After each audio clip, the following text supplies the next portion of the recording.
guys, and welcome to another video.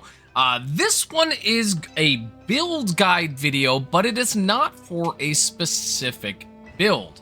Over the time of playing this game, you'll find that some skills are very similar and that certain setups are going to work well. This is a sort of broad spectrum end game build guide for, I'm just going to call it melee physical builds. Now, I'm going to show you a bunch of different skills here. We're going to use Fissure, Shield Strike, Arctic Shard, Frost Strike, Firestorm, Lightning Vortex, Earth Blow, and Frost Wave, with the exact same setup, being the only differences that we are going to change away from the Fissure gloves that I am currently using. And we are going to change to add physical conversion to the ones that are not physical. Outside of that, you'll see that almost every one of these skills scales just about the same and plays very similarly. I'm not sure what I'm trying to accomplish with this video other than to show that the core building blocks of very many builds are the exact same, and a lot of gear pieces and a lot of Zodiac setups and stuff are always going to be similar, and knowing why those work is what makes builds good. I am going to also address, 4 other builds that are close, but with some changes can be very good. But it's probably going to be a long video. I don't know what else to say. Let's get into this thing. Okay, so let's start with talking about what exactly this setup is overall. It is a crit-based build. It is very tanky. It is more tanky than it is DPS. It is able to do hard 1 with any of these skills comfortably. With the exact same setup, again, only changing the physical link rune, conversion to physical link rune. Now, that doesn't mean that these builds are all optimized with this setup, or that this setup is complete. It's just that we can use this, and a lot of the basic building blocks are going to stay the same. So if you're using any of these skills or want to use any of these skills, using what I talk about in the video is going to get you up and running and out there murdering stuff, depending on the skill you use. Some of them will do better with different uniques, and I am going to talk about those. Some of them require certain awakenings to do well, or certain affixes in gear. But again, for the bulk of this, I'm just going to be talking about the overall. So let's start, I think, probably with the Zodiac. Okay, Future Mike here. I wanted to pop back in and point out that if you don't like this super long format, very detailed version of this build, I will be putting out 2 other versions of this video.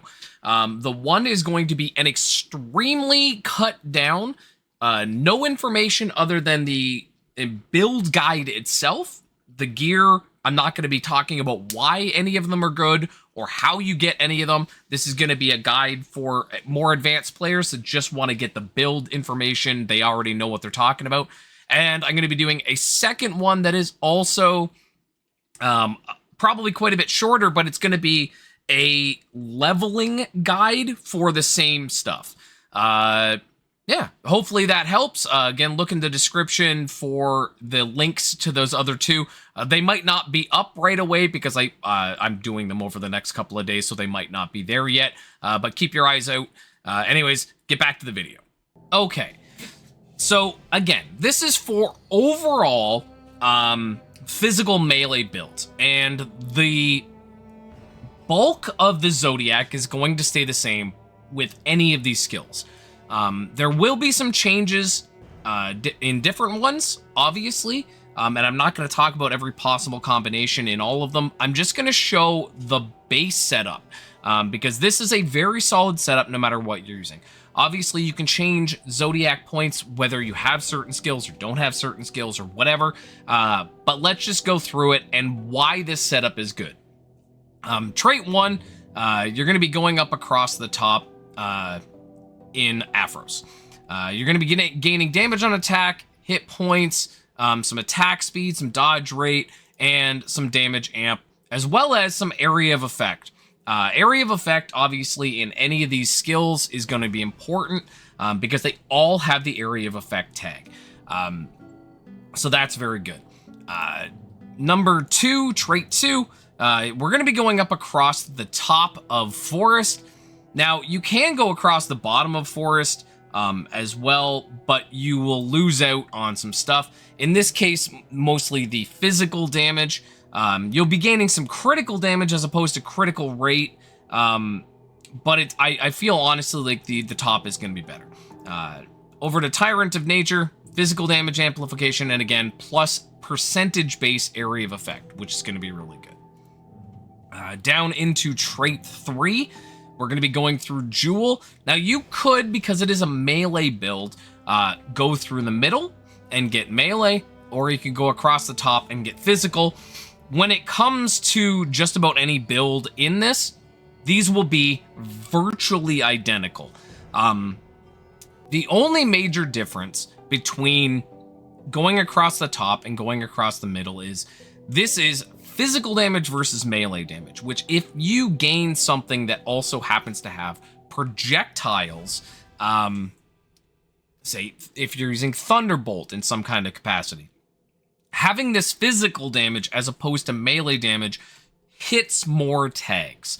Again, in terms of what one will do more damage, they are identical because they are going to give the same amount of percentage-based modification to that thing.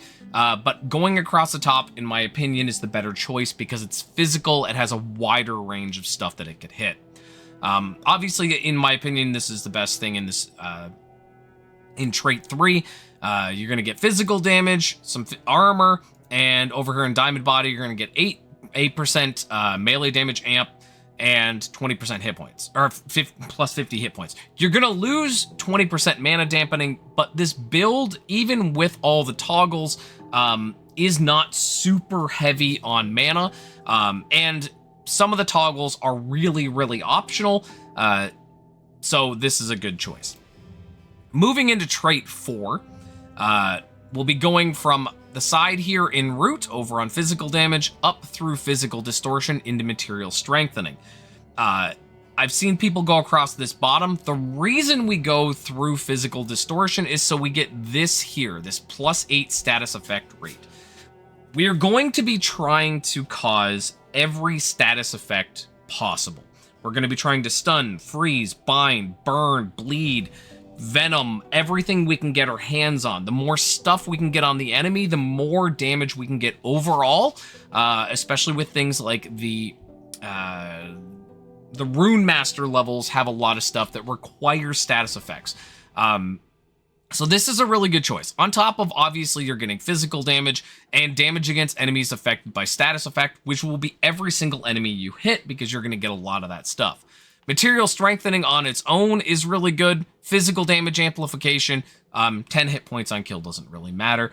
But this is a good way to go. Now, you could go up top if you wanted more mana than hit points, but this +5 hit points versus +5 mana is just a better choice. The second one we're going to be going for here is a Leaf. Again, area damage is going to affect every one of our main skills as well as all of our toggles. So that's good. Again, physical damage, you could go melee, but this will affect more things. They are exactly the same in terms of damage, but I feel like this affects more. Empty senses, area of effect, and area damage. Again, that 20% area of effect is nice. It's going to really make sure you have this range. As for the next point, it really is wildly dependent on what you need. really, it comes down to just resource cost dampening or movement speed. The block chance is covered in many other things in the build, so I don't feel like they're important. I typically just take the move speed. If you happen to have the, what do they call? I don't even know what they're called. The Ice Crystal Arrow Speed boots.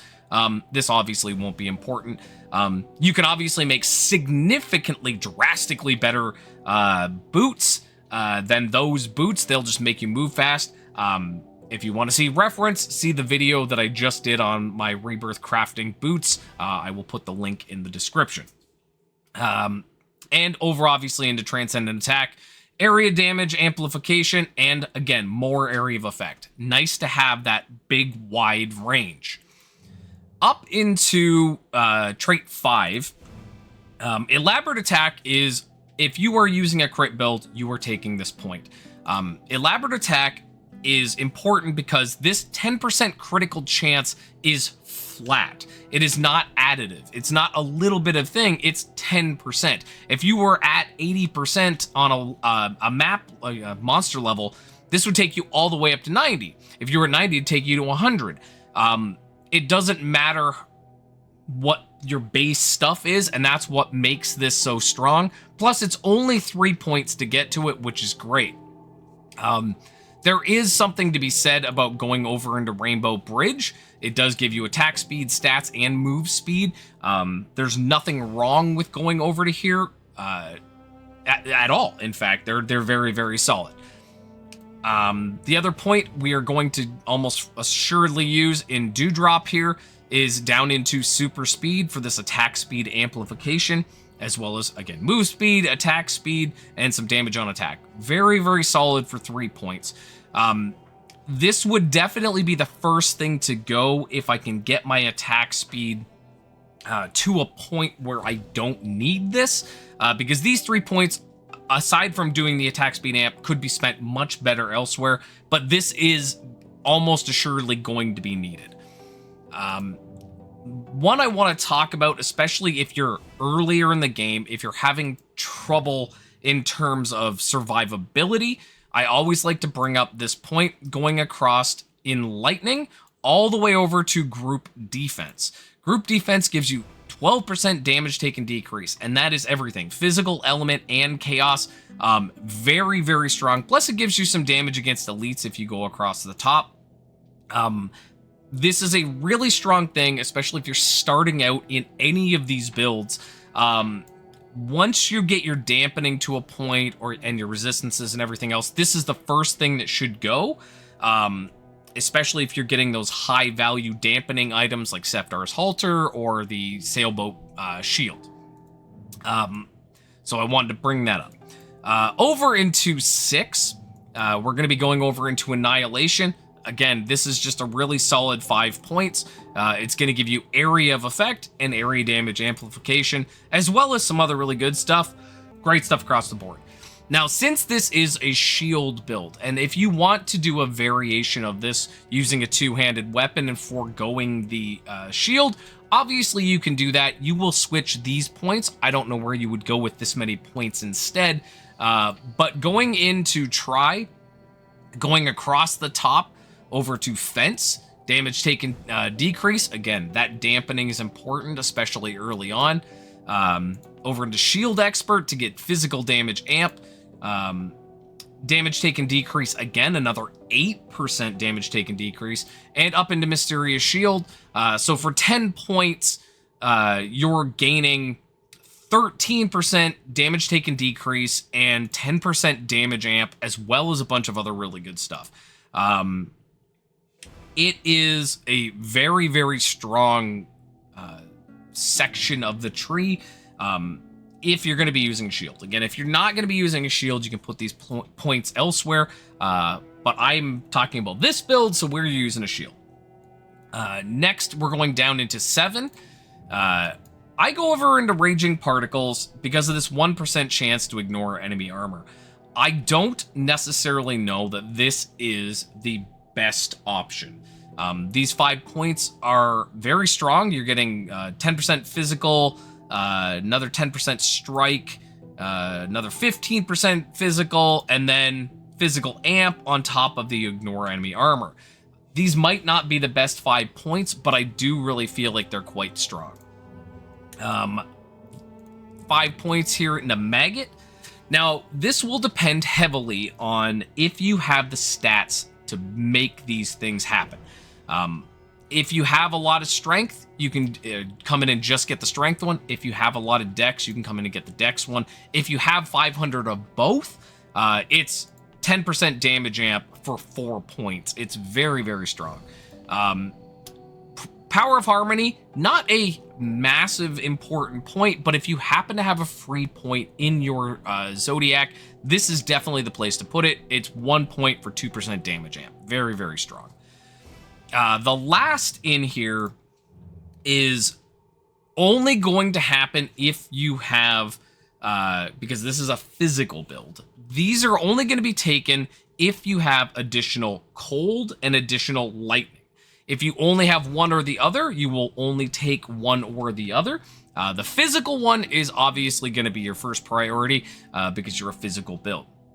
Going from up here down through train stun into confirmed kill, you get 10% damage amp against stunned enemies and 15 stun rate, as well as stun rate from here and stun rate from here, plus the status effect from the trait 4 tree. Plus whatever you get in your gear, and etc., etc. This will cause stuns on basically every enemy. It's very, very strong. People always ask if you can stun bosses, and it's a yes and no answer. Yes, you absolutely can stun bosses. No, it doesn't actually stun them. They get the icon for having been stunned. It will stay for the duration of a stun. You will get the additional damage from that, but they won't actually stop moving, which still makes this a viable thing against bosses, and it is very strong. The other two are the same thing as the physical one, except with cold and with lightning. Additional lightning should be your first priority if you're trying to get additional, and I will show you later in the gear and stuff where I'm getting my additional stuff. Lightning should be your first priority getting additional because it will give you shock rate, which makes the enemies take more damage, and bind, which is not bad. It's another way to stun enemies effectively. Yes, they can stack. You can have all three on at once. So any of these are going to be good. Plus, anytime something is bound, you'll get damage, that 10% damage amp. Cold, again, should be the last priority of it. Is the same thing. It's going to give you freeze rate and damage against frozen enemies. Very, very strong. Pretty much every enemy I fight is one of the three at any given time, if not more. Very, very strong. Great points to spend. But again, only put these in if you have that additional stuff. And again, I will talk more about that. Hey, Future Mike here. I was looking at some stuff while I was doing some testing and realized that my bind rate in here was not happening. I wasn't binding for some reason. And because of that, I was losing out on this 10% damage amp. With that said, I took those same 5 points. I did some extraneous testing to figure out which place I should put those 5 points. I came up with a couple of different places, and the one I've settled on is Power of Nature. 5% additional physical damage is obviously very strong on its own. We get some physical damage and some hit points with it, and some debuff taken skill effect decrease, which is nice. Unfortunately, we still don't have enough points in 8 to get the attack speed from this. Maybe with the changes in next season. But anyways, I just wanted to pop in and correct that. Over into trait 8 is 3 points into Rune Counselor.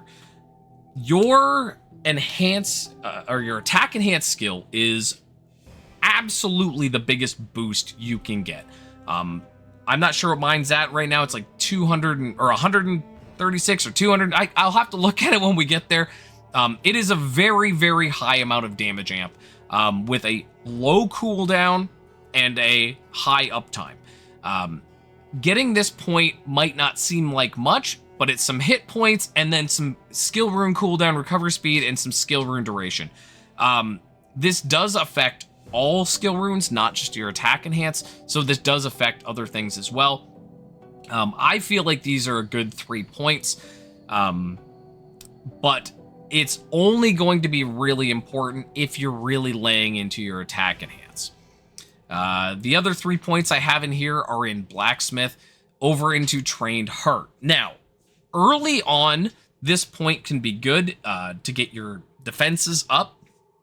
The downside here is dodge disabled. Now, I'm currently using a chest piece that dodge disables anyway, so having this just is basically just free 15% hit point amp, which is a lot of hit points. You're also getting some dampening and some physical damage, which is great. If you get to a point like where I currently am, where I am way over the dampening cap, I'm at something like 98% dampening, and you can only get 75. I will eventually be dropping this and going up into here. Now, the reason you need to worry about having your dampening over is you will suddenly take 15% more damage. So your dampening will be reduced by 15%. The upside here is that you won't ever take critical damage, and as soon as I switch my chest piece to the numbing armor, whenever that is that I get it, my dodge will be re-enabled, making this not as good. I will switch Trained Heart into Strong Will, and that will give me another layer of defense with dodge, as well as being immune to crit. Again, I like to be tanky, so this is the kind of thing I think about. I do want to talk about this section in general. So Trait 8 has the advantage of giving you options of additional damage. If you don't have any other sources, especially if you're early in a build, coming into here at the top node at the end, okay, will always be additional damage. So on the Decay, it has fire damage. On Plague, it has cold damage. I don't know why it didn't do poison there. On Leia, you've got lightning damage. On Carpenter, you have poison. And then over on Farmer, you have additional physical. Now, we don't need this additional physical. Additional physical or additional any damage. You have to think of it like a separate chunk of damage. So you have, here's all of your physical damage, and then it adds a little bit at the end that is a separate damage type. Again, separate damage types are important because you can cause multiple effects with one thing without having to worry about trying to stack damage for those other things, especially if you get the Hamal 230% Charm Blessing, where it will add that additional damage to whatever that other thing is. Now, when it comes to early on, I talked about lightning. So, especially early in builds, physical builds that I'm using, I go across the top here, okay, to get some hit points, some lightning damage, which won't affect you because you're not using a lightning skill. Little bit of lightning damage again, not going to help. But the big thing is here at the end, this additional lightning damage. Now, with these 7 points, you are able to shock and bind. That's a lot of damage that you're losing out on otherwise. And while it is a lot of Zodiac points early on, this is a really important node early because you can get that shock rate and really start to get some damage forward. Outside of that, there's nothing else in here that I feel is particularly important. The last of the standard Zodiac over here in 9, Typhoon, we're going to be taking 3 points over to Storm of Destruction. This does a couple of things. One, it gives us, 15% armor penetration, which is great. Getting that penetration is good.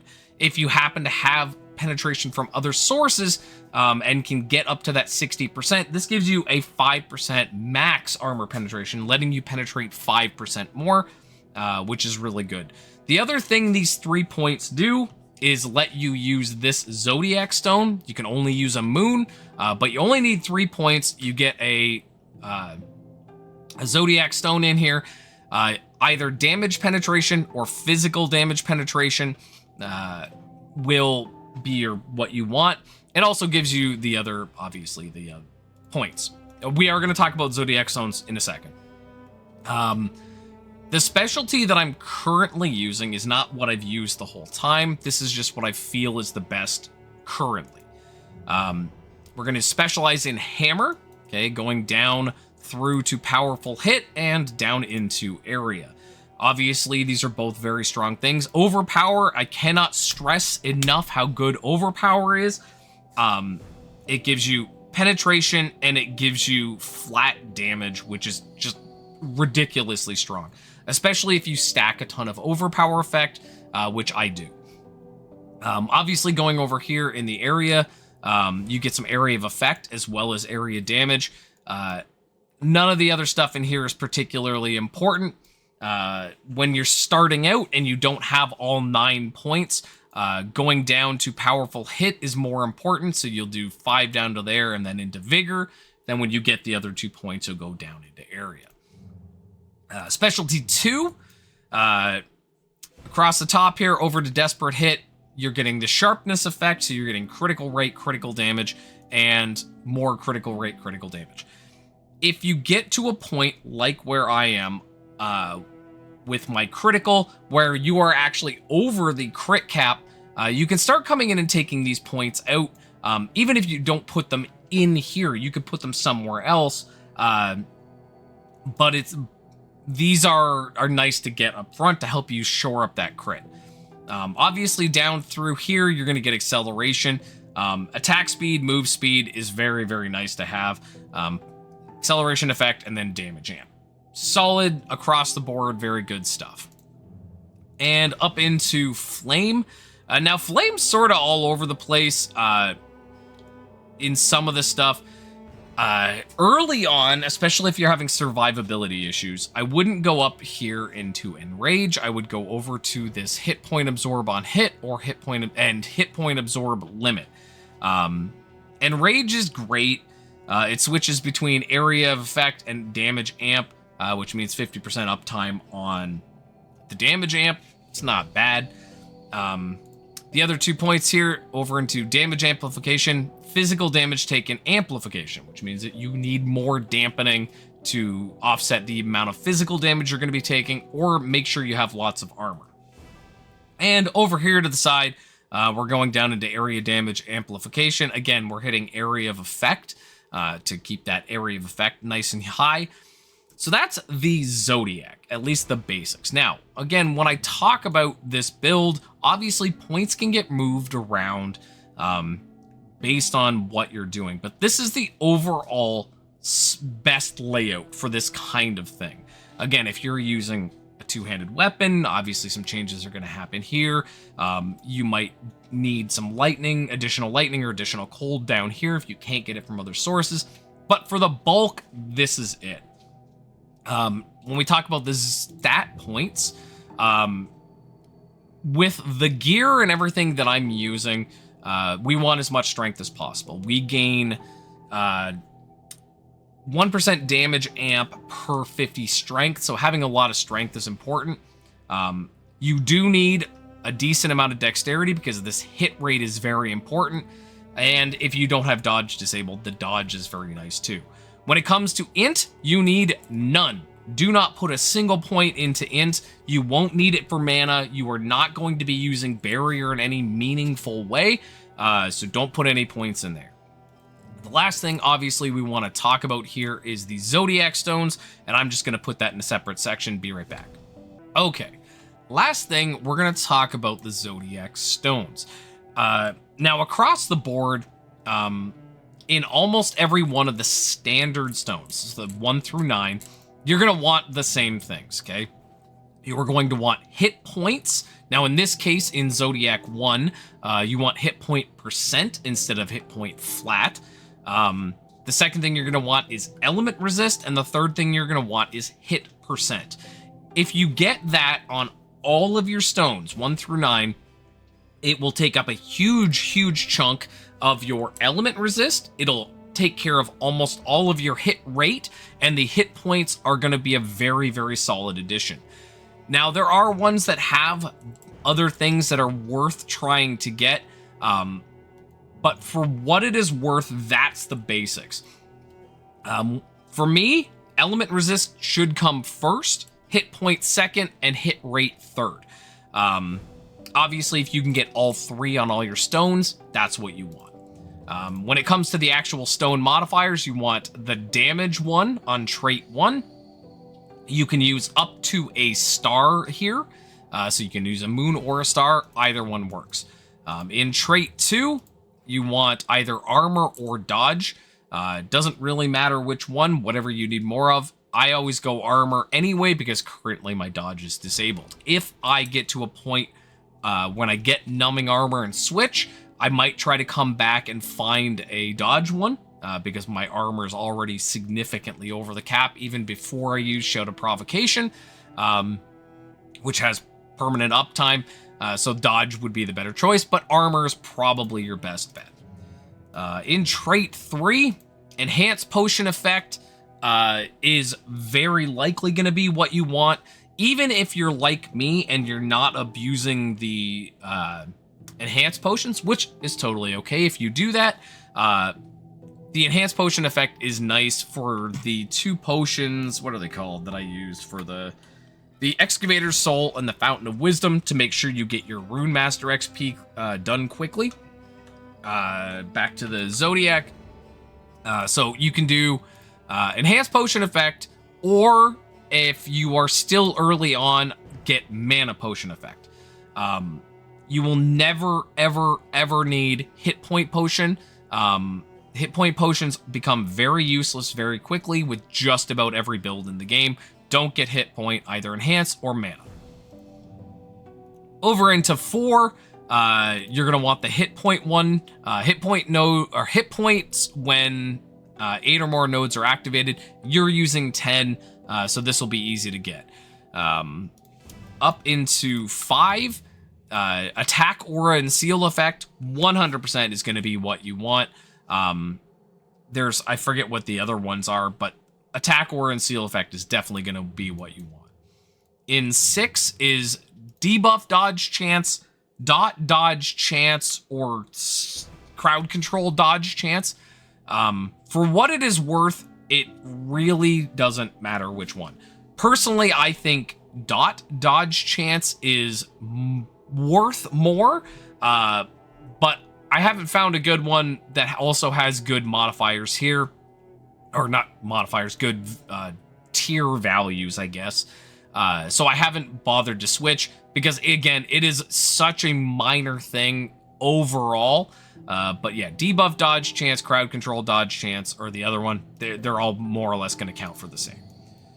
In 7, attack enhanced skill rune effect, absolutely. I cannot stress enough how much attack enhanced skill runes will help your overall damage. 100%, not even a question. In 8, there is attack speed when 4 or more Cosmos nodes are active. You will very likely not get 4 Cosmos nodes active, especially right now. I'm only using 6 points in here, and I only have up to 2 suns. This is more of a placeholder, so when it comes right down to it, because you're not getting the stone effect, and it is not worth putting enough points to get this active, because we can get attack speed elsewhere in better quantities. Just get a stone that has good tier modifiers, and that you can use. So it needs to be a star or under, because you need 2 sun nodes. I forgot to check which values the other ones could. But anyways, this one, star or moon, and try to get 3 modifiers that you like. Over in 9, we already talked about, you're going to want either damage penetration or... I'm not sure if it's physical damage penetration or armor penetration. I'm not sure how it's worded, but either way, it's the one you're looking for. It's not a huge amount of difference. The other one, the one that is not damage penetration, does have higher rolls, but really it comes down to just whatever one you get that has better. In the specialties, there's some really interesting stuff, and they're a lot harder to get. So the ones I like, I try to look for like area damage on specialty 1. The specialty 1 stone has a couple of different options that you could get. Damage when 9 or more nodes is active is great. It's 44 flat damage. Or there's a stat-based one. If you are still early on and you need the stats, go for the stats. Go for the strength, go for the dex. But if you already have your stats really established, go for the damage. Again, I'm not going to bother going through every modifier that's good in these, and I haven't rolled these well this season, so you've seen, as you've been watching, a lot of mine don't have the stuff that I would typically have. But there's some good stuff in 1 that is damage related. In 2, obviously you're going to want dampen damage taken. Now, damage taken dampening without a modifier gives you all 3 again. It's going to give you physical, element, and chaos. It's less, but it's going to give you more overall. Absolutely try to get the damage taken dampening one. You can get penetration in here. You can get dampen... you can get damage amp in a couple of different sources, as well as some other stuff. Another really strong thing, I haven't rolled it well, but there's some really, really strong stuff in there. In 3 is just damage amp. Again, you can get damage amp or physical damage amp. The physical damage amp will end up rolling higher, so that's going to be what you want. Again, when it comes to the stuff you want in here, there's a ton of things that are damage amp. Those are the ones you're going to aim for. So that's the entire Zodiac. And no matter what I'm doing with any of these skills, this basic core setup doesn't change much. Occasionally, I will move points from here to there in different situations, but no matter what one of these skills I'm using, if I'm using a physical version of it, this is the setup I'm using.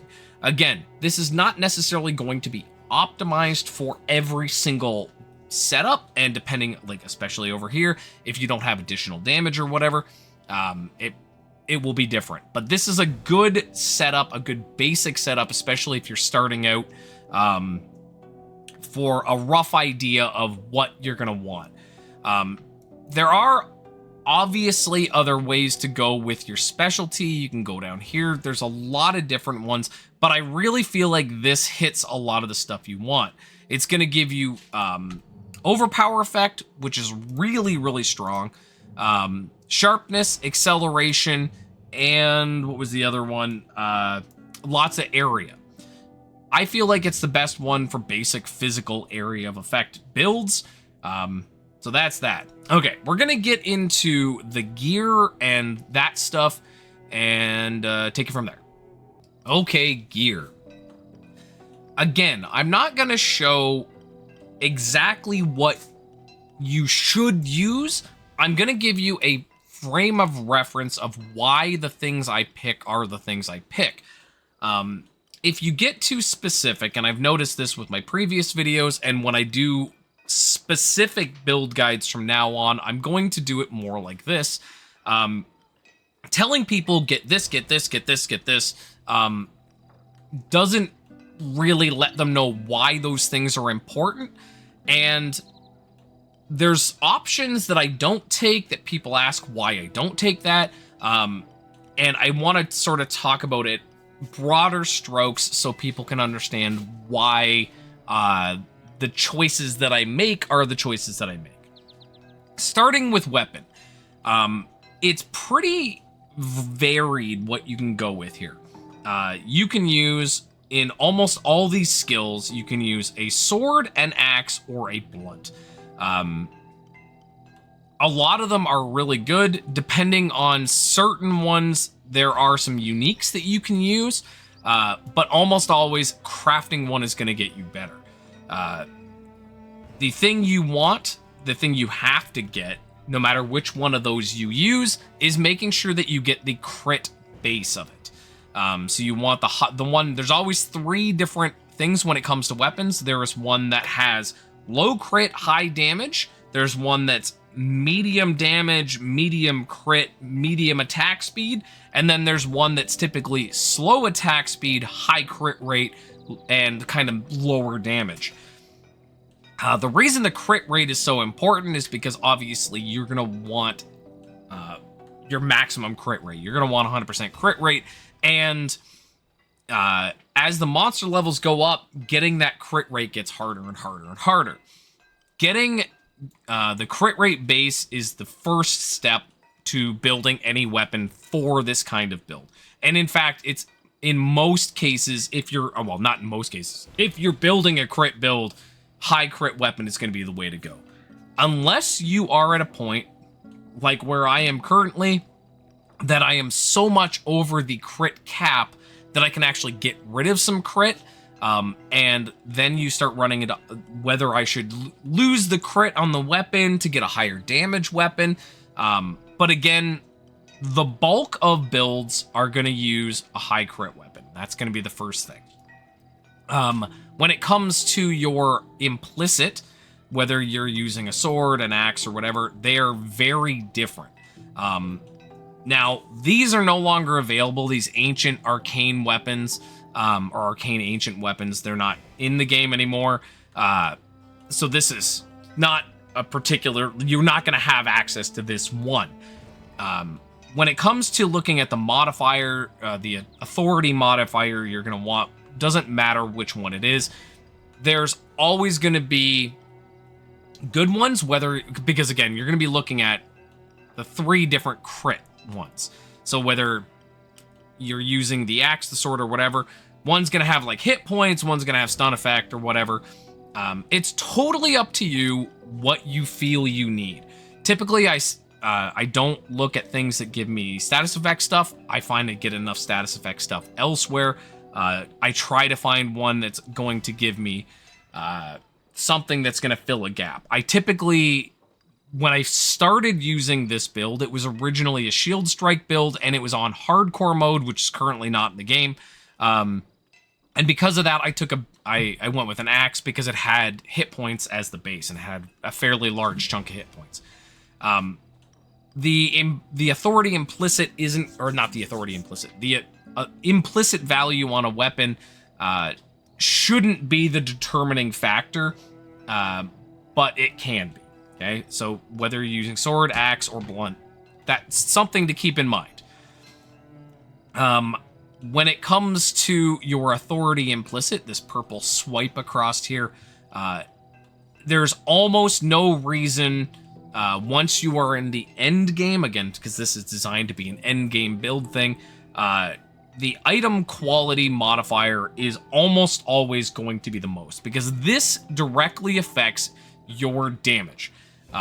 The base damage of your weapon. And the more base damage you have, the more damage you're going to do. Base damage is very, very important.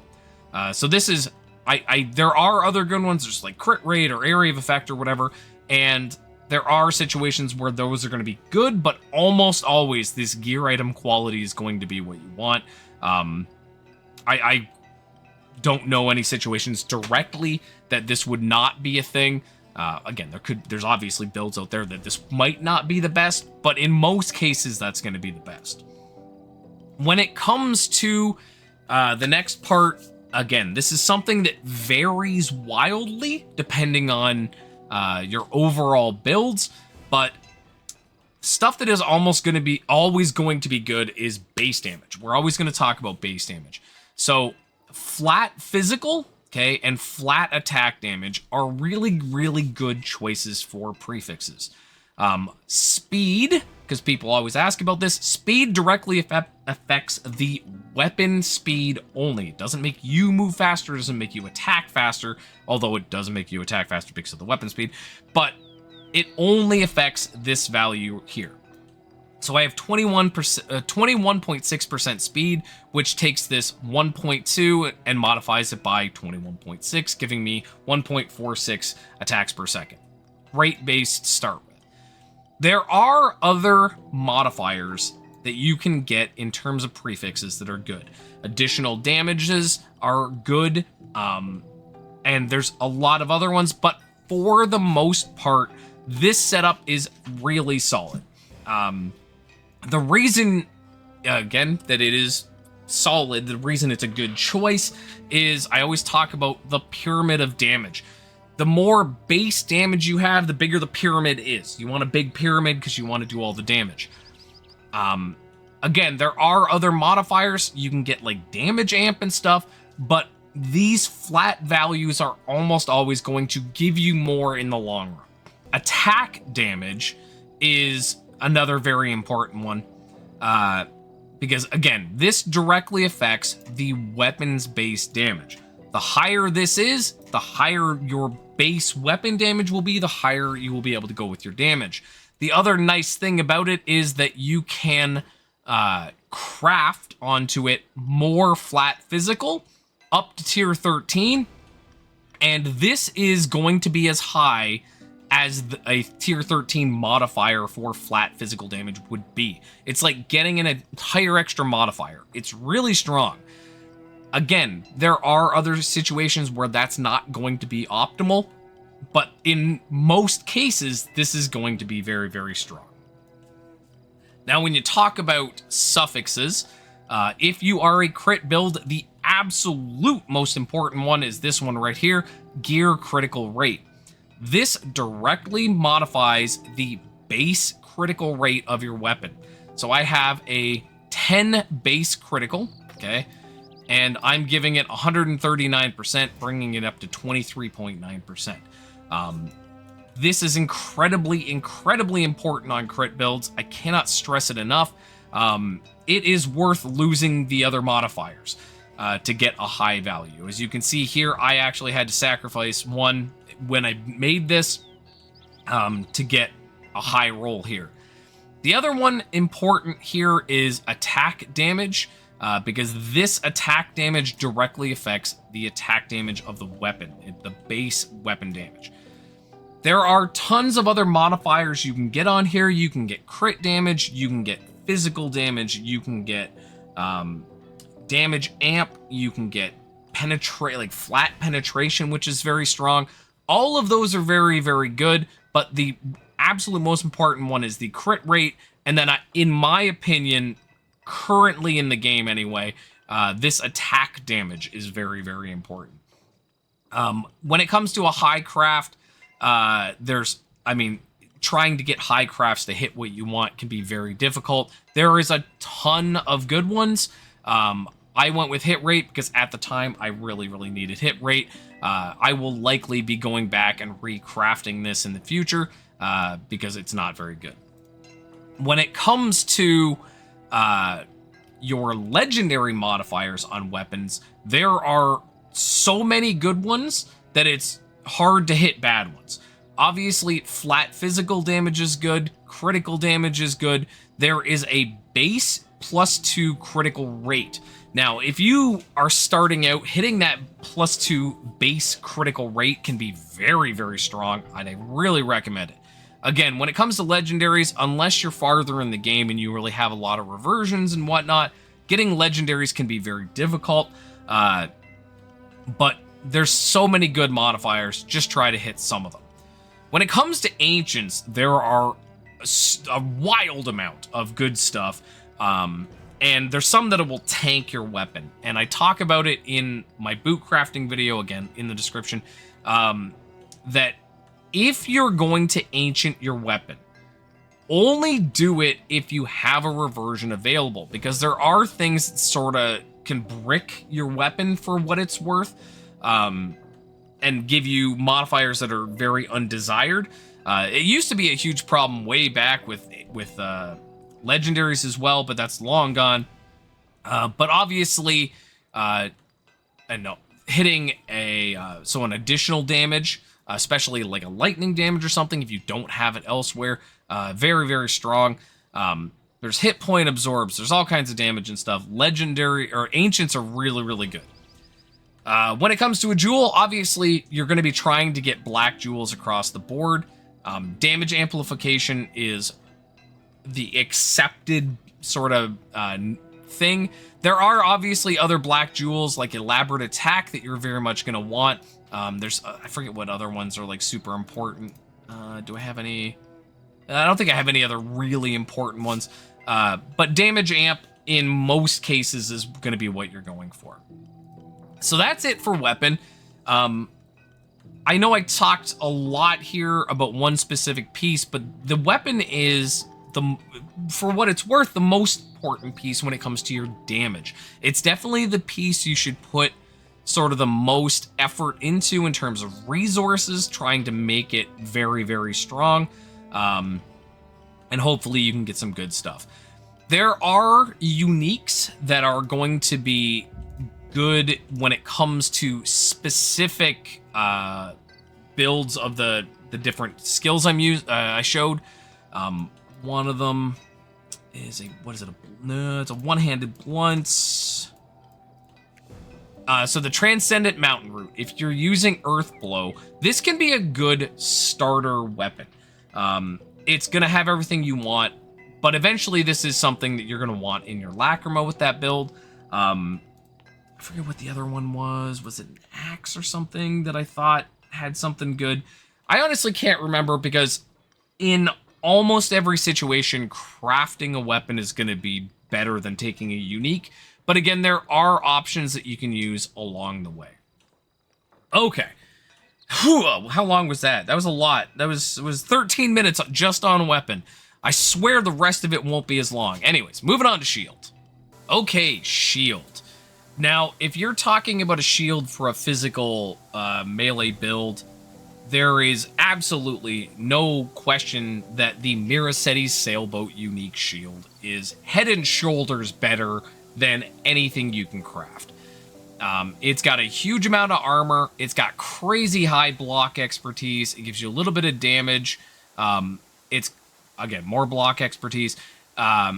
Plus 50, flat 50 area of effect, which is huge. 10% strike damage amp on block, which stacks up to 50%. It gives you a 100% chance to cause Earthquake, which will do 20% of an enemy's damage every 10 seconds. It gives you a 10% damage taken decrease per 10,000 armor. It says defense, but it means armor, up to 50%. Which means this shield can give you 50% damage amp on its own. It is wild how good this is. It is an incredibly difficult piece to get. So I'm going to show you what I used until I got one of these. When it comes to the holy stuff, the damage amp is going to be your best bet. It's the good one. There are other good modifiers, but when it comes right down to it, the damage amp is what you want. So let's talk about a crafted shield, because it's much more likely that you're going to be using a crafted shield, or an enchanted shield, sorry. Now, it doesn't matter too much what the implicit value is. For the most part, any shield you're going to be using, you're going to want either straight armor, okay, or armor and dodge rate. Now, if you're using shield strike, obviously you're going to be using a flat armor one, because you need to get as much armor as you can to help the thing. If you're using any of the other skills, the armor dodge rate doesn't matter as much.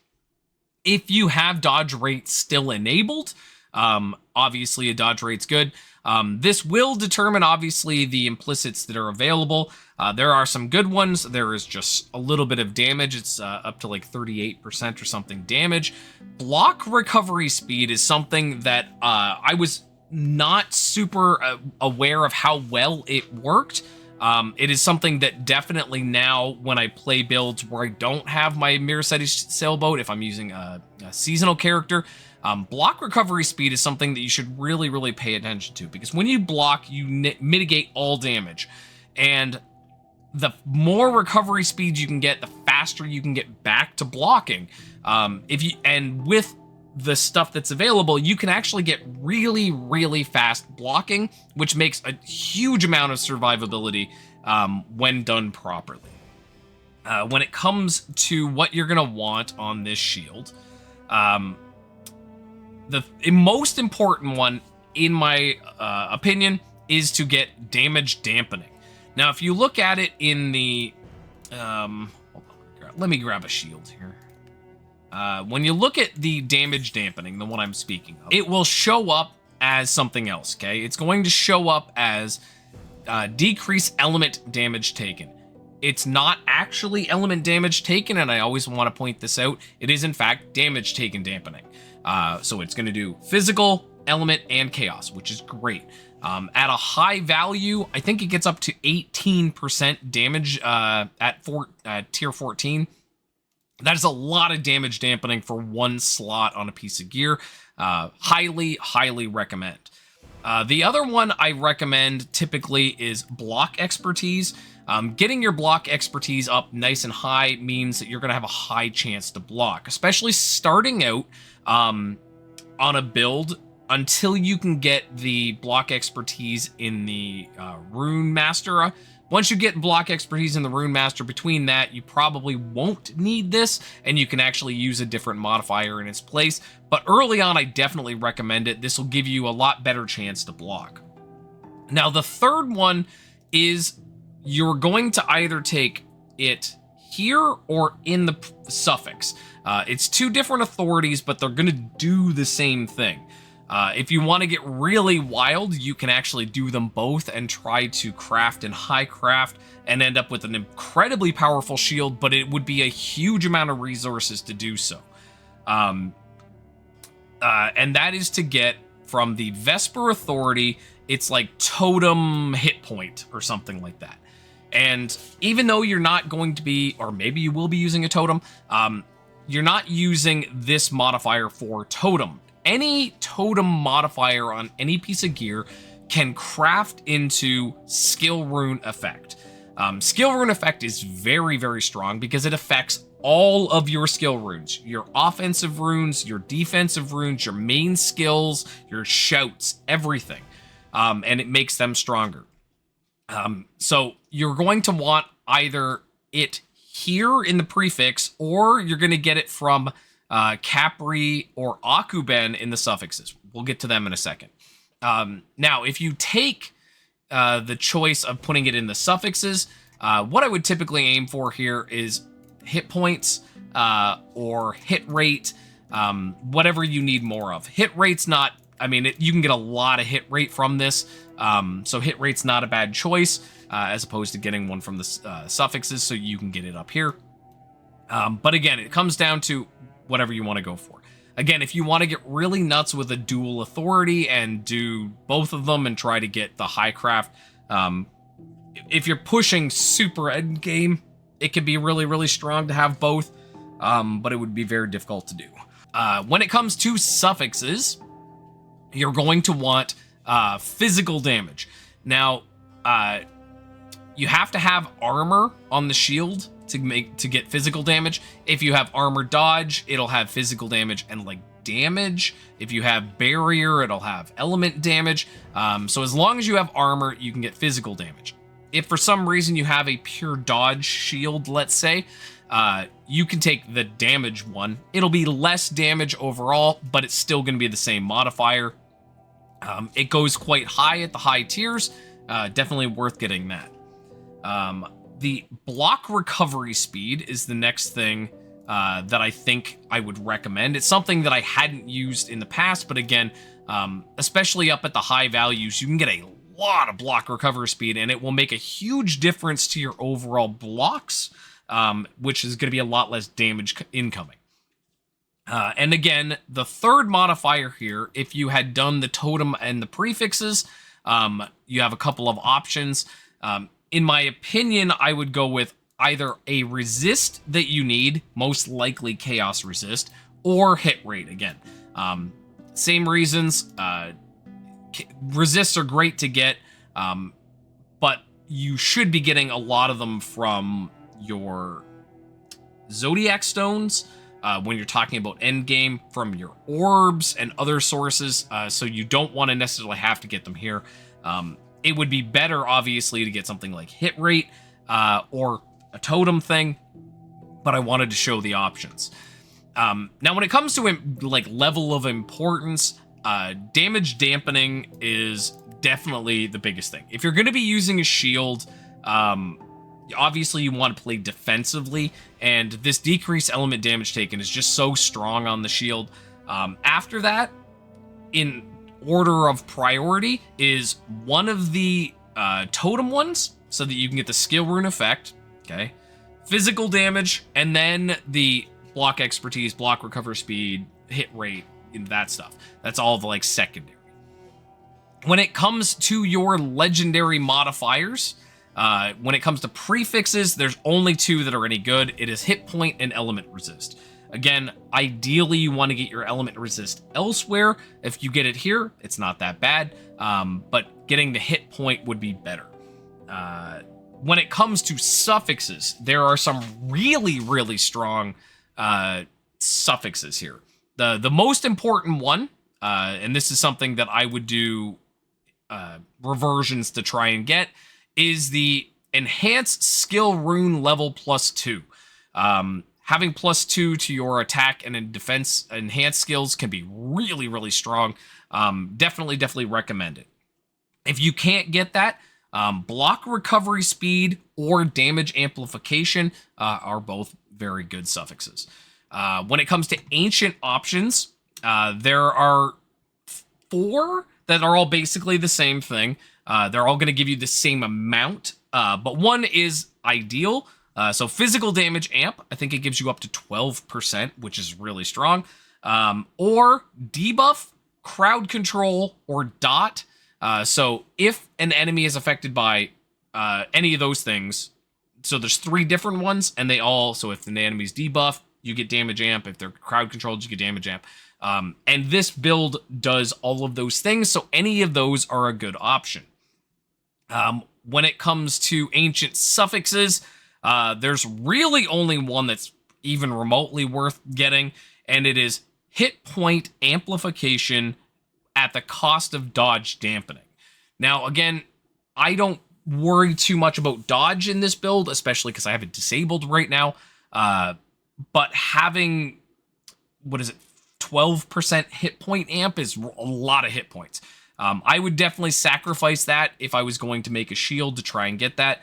There is one other one that is like mildly okay to get, and the rest are actually in some cases detrimental, which is debuff effect dampening. So if an enemy hits you with something, shock or whatever, it takes less. It can be good. It's not a huge roll. I would definitely take the hit point amp over that, but that's me.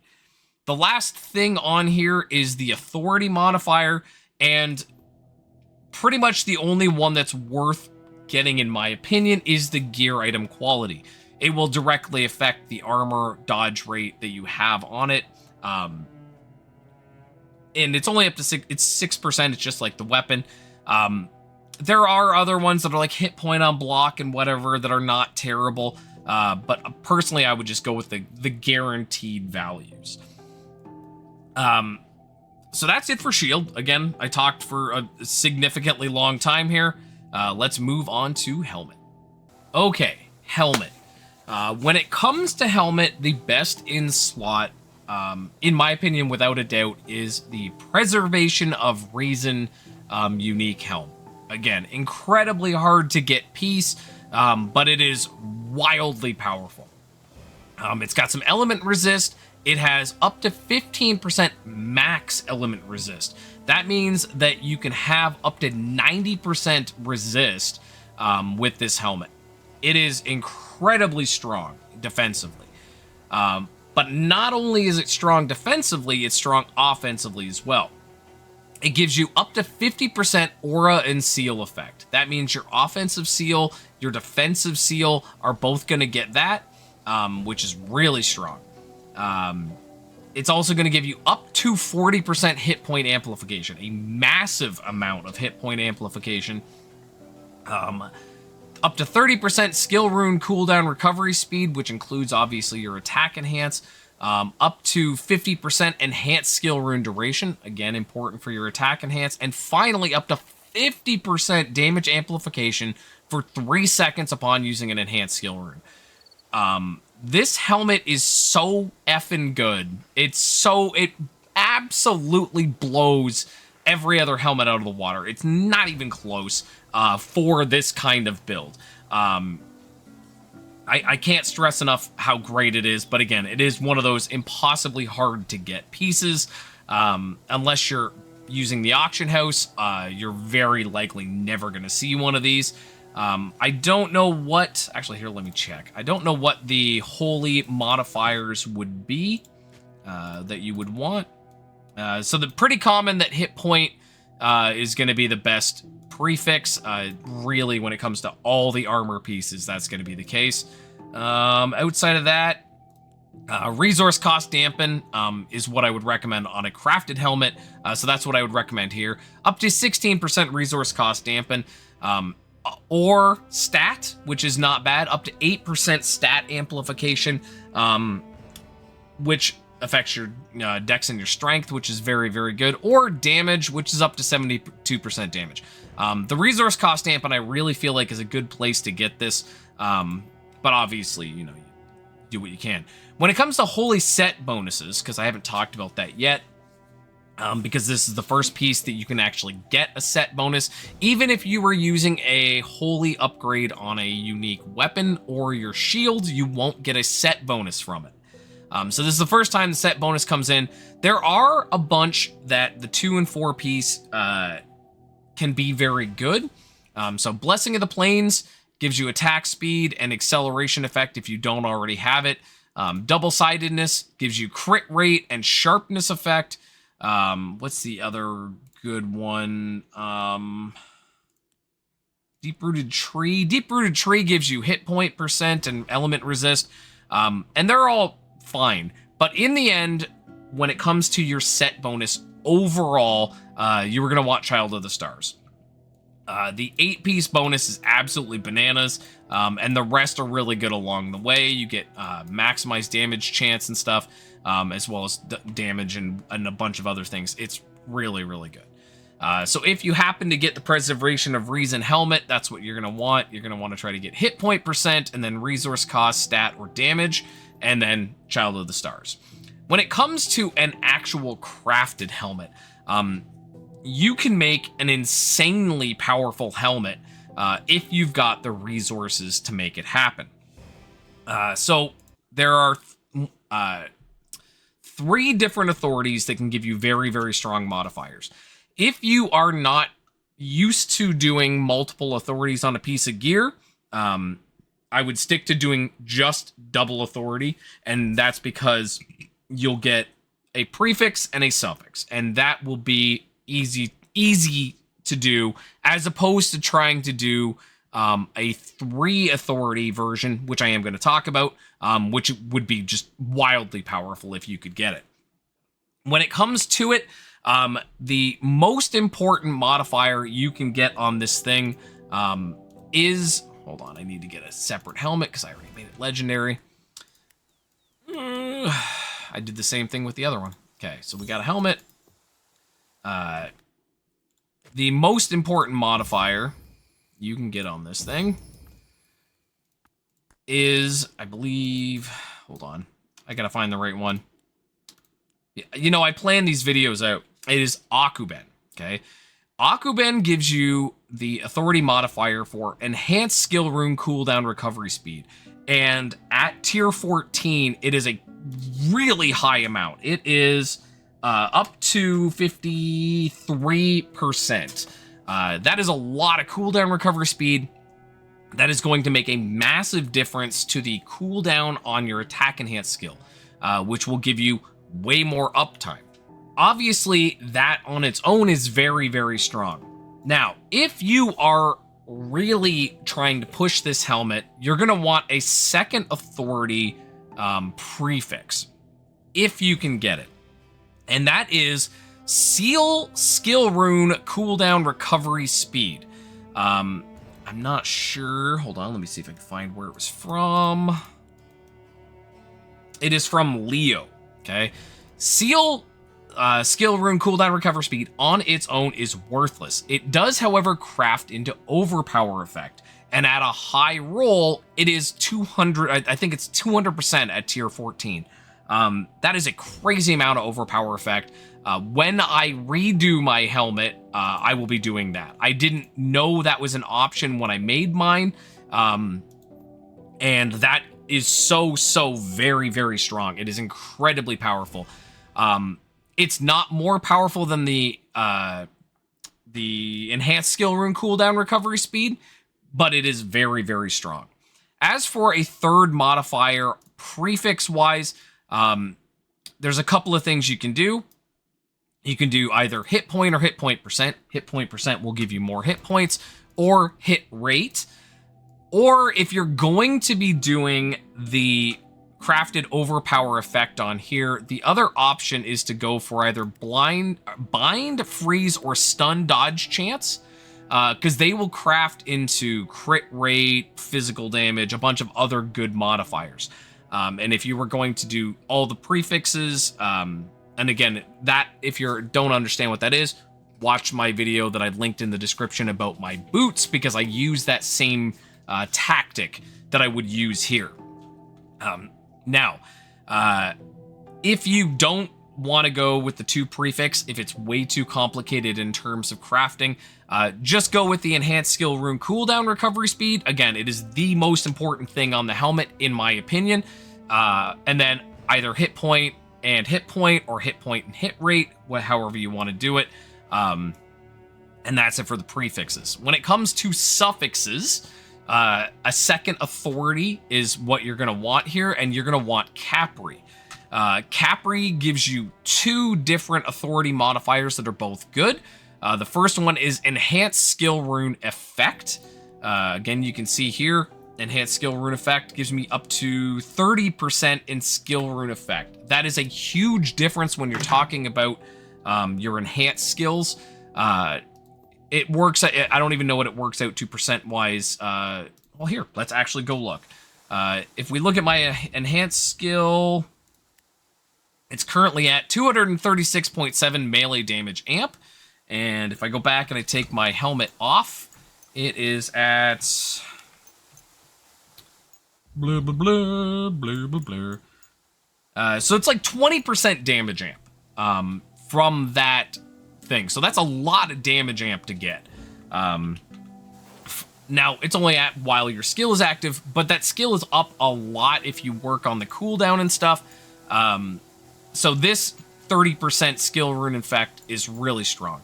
The other modifier you're going to want on here is critical damage. It itself is not a particularly high roll. I think the crit damage only goes up to 31, which is not a lot of crit damage, but it does have some really strong craftable options. In this case, I went for the physical damage amplification. 6.5% physical damage amp is not a bad amount of damage amp to get. Again, if you were gonna do the crazy 3 authority, you wouldn't necessarily get this. You would just keep the crit damage, but it would still be very strong. As for the last modifier here, there's not really a lot of good suffixes. So I went with Chaos Resist. Chaos Resist is one of those things that's hard to get spaces for. You could also go with hit rate. I think it's flat hit rate here, which would be okay. Either way, that's what you're going to get. So priority-wise here, you're going to want Enhanced Skill Rune cooldown recovery speed, and then the Enhanced Skill Rune effect, or either way. Now, also, from these, you can craft good things, but it would be better to keep these and craft something that isn't going to be a good modifier into something good. But again, totally up to you. When it comes to the base, which I should have started with, but I didn't think about, there are a crazy amount of helmets that have a ton of good implicits. There's ones that give you Element Pen. There's ones that give you Chaos Resist. This one gives you Dampened Damage Taking, depending on the tier. And because the armor and stuff overall in this doesn't matter too much, you can use an armor base, you can use a dodge base, you can use a dodge barrier base, you could use an armor barrier base. It doesn't really matter. just try to get one with a good implicit. The other thing is, I think, I don't have one to test it with. Actually, wait, yeah, I do. I can just buy one. What am I talking about? Let me check. I want to make sure that this is not something I'm going to overlook. If you get one that has barrier, I think there's a totem modifier. Give me 1 second. I want to look. Yes. Okay. So that is another potential option.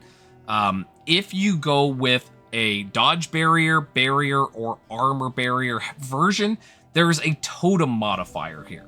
And as we talked about previously, totem, any totem modifier on gear can craft into skill rune effect.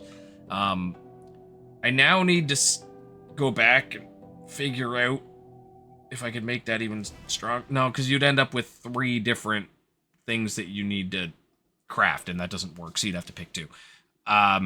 But that is an option on there if you happen to get...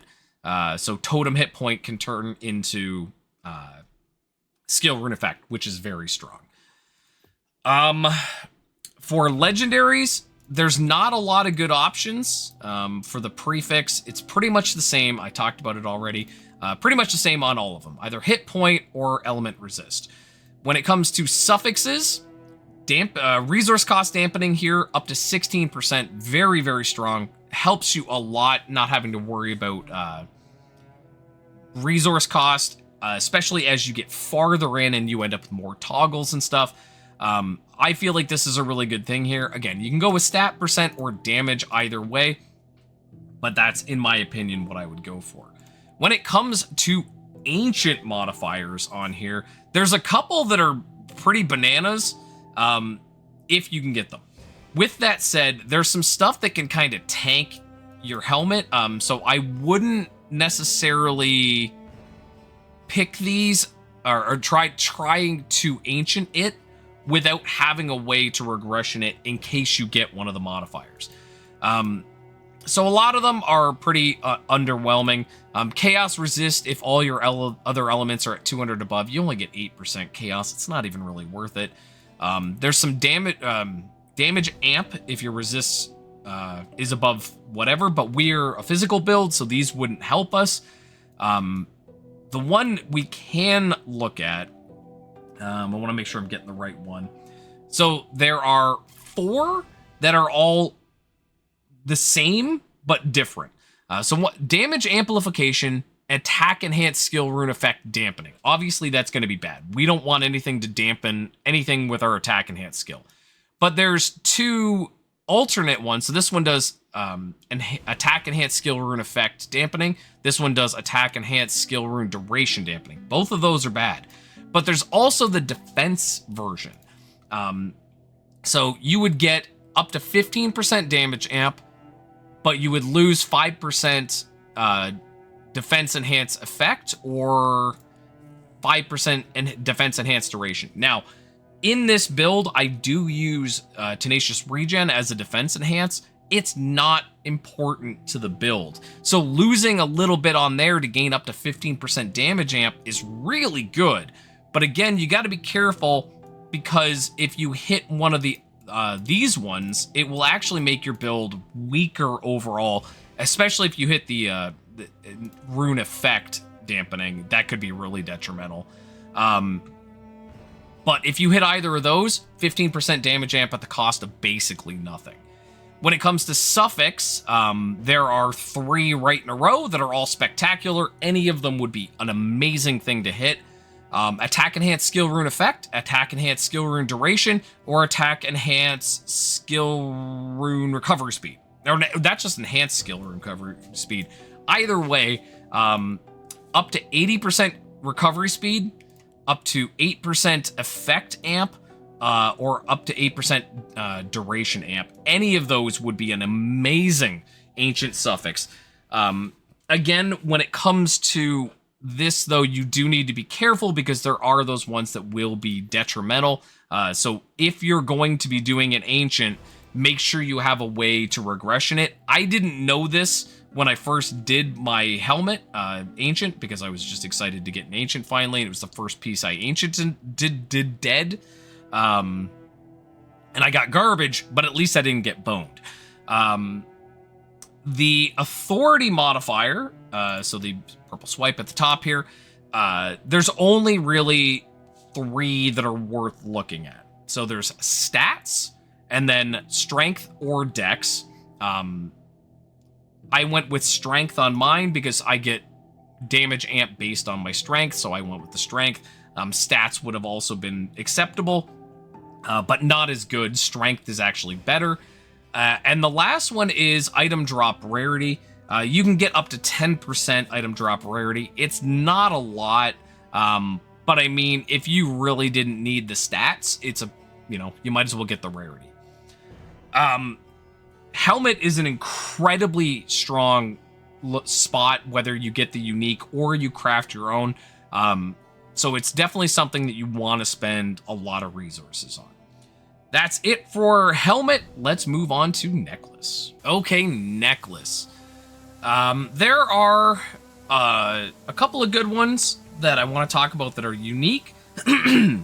Early on, the Capri's Heart can be a pretty solid necklace to wear. It's not great, and a crafted one will definitely do better than it, but it is not bad out of the gate. As far as I'm concerned, best in slot is Sefdar's Halter. Again, like most of the unique gear that I recommend, it is impossibly hard to get your hands on. It does have really good stuff. It's got stats, it's got a huge amount of melee damage amplification, it's got a huge amount of damage taken decrease, damage amplification on using a movement skill, damage amplification on using an attack enhance, 1% melee damage amp per 50 strength, which is why I stack so much strength, and an extra shadow when you're using the shadow tag, which we are. Very, very, very strong. So if you can get it, use it. If you can't, you can still craft a really good necklace with a basic thing. It is going to be dual authority or even 3 authorities, although the 3rd authority is not super important. It doesn't make much of a difference. So we're going to start with the prefixes. Now, when it comes to necklace, at least a crafted necklace, as far as I'm concerned, the most important modifier on it is going to be flat physical damage. So there's physical damage and there's percentage-based physical damage. You are going to want physical damage. Not even a question. Physical damage, this flat physical damage roll at high value is very, very strong. It's going to make a huge difference to your overall damage. Where was the other one? I thought it had a second thing. I guess no, there it is. It's prefix. Physical damage percent. So that'll be the second prefix. The third prefix is not important to do the best one, and in fact, you know what? Now that I think about it, it's barely important at all. What I would go with is hit point percent. The thing you can do is use the Hamal Authority to get uplift effect on hit. It is not important. It doesn't make a massive difference to the build, but you can go for it. Again, it's not a huge deal. It doesn't make much of a difference. It gives you a little bit of attack, damage on attack, and a little bit of attack speed, but it's not very important. I would probably just go with the hit point percent, because the next part is doing dual authority suffixes. Now, if you've never done multiple authorities, getting 2 suffixes on a piece of gear can be difficult. You're going to need to use Serpent's essences to do it for sure. But if you can do it, you can make a really, really, really strong piece of gear. So what you're going to get is Miracetti. Okay. Now, if you had to choose between actually, you know what? I'll start with Capri. If you had to choose between the two authorities, if you don't have the ability to do multiple authority, the prefixes will stay the same. Physical damage percent, physical damage plus, and hit point percent. The suffixes, if you can only do one authority, go with Capri. The Capri authority will let you have 10% chance to gain damage amplification for 3 seconds on every hit. It goes up to, I think it's like 10% at max. So it's 10% damage amp for 3 seconds, 10% chance. You do 5 attacks a second, so you get 10% chance 15 times. So it's very likely you're going to have full uptime on this thing at max attack speed. So it's very, very strong. The other authority you would like to get is Miracetti, so that you can get damage amplification for 3 seconds upon using an enhanced skill. At high level, I think it's like 25% damage amp, which is a lot of damage amp. It's very strong. Definitely want to get it. Your third modifier you would like to get is Skill Rune Cooldown Recovery Speed. Again, because it's going to affect your attack enhanced skill and stuff, but also because the craft you will want to do here, ideally, is you're going to do the two authorities, so Miracetti and Capri, and then the cooldown recovery speed. And then you're going to craft Miracetti into overpower effect, and it's not going to affect the Miracetti authority amp, but it's going to give you up to 200%, or not 200, no, it is 200% overpower at max level. And then because it's a suffix, you can try to get the high craft on cooldown recovery speed and get another 200%.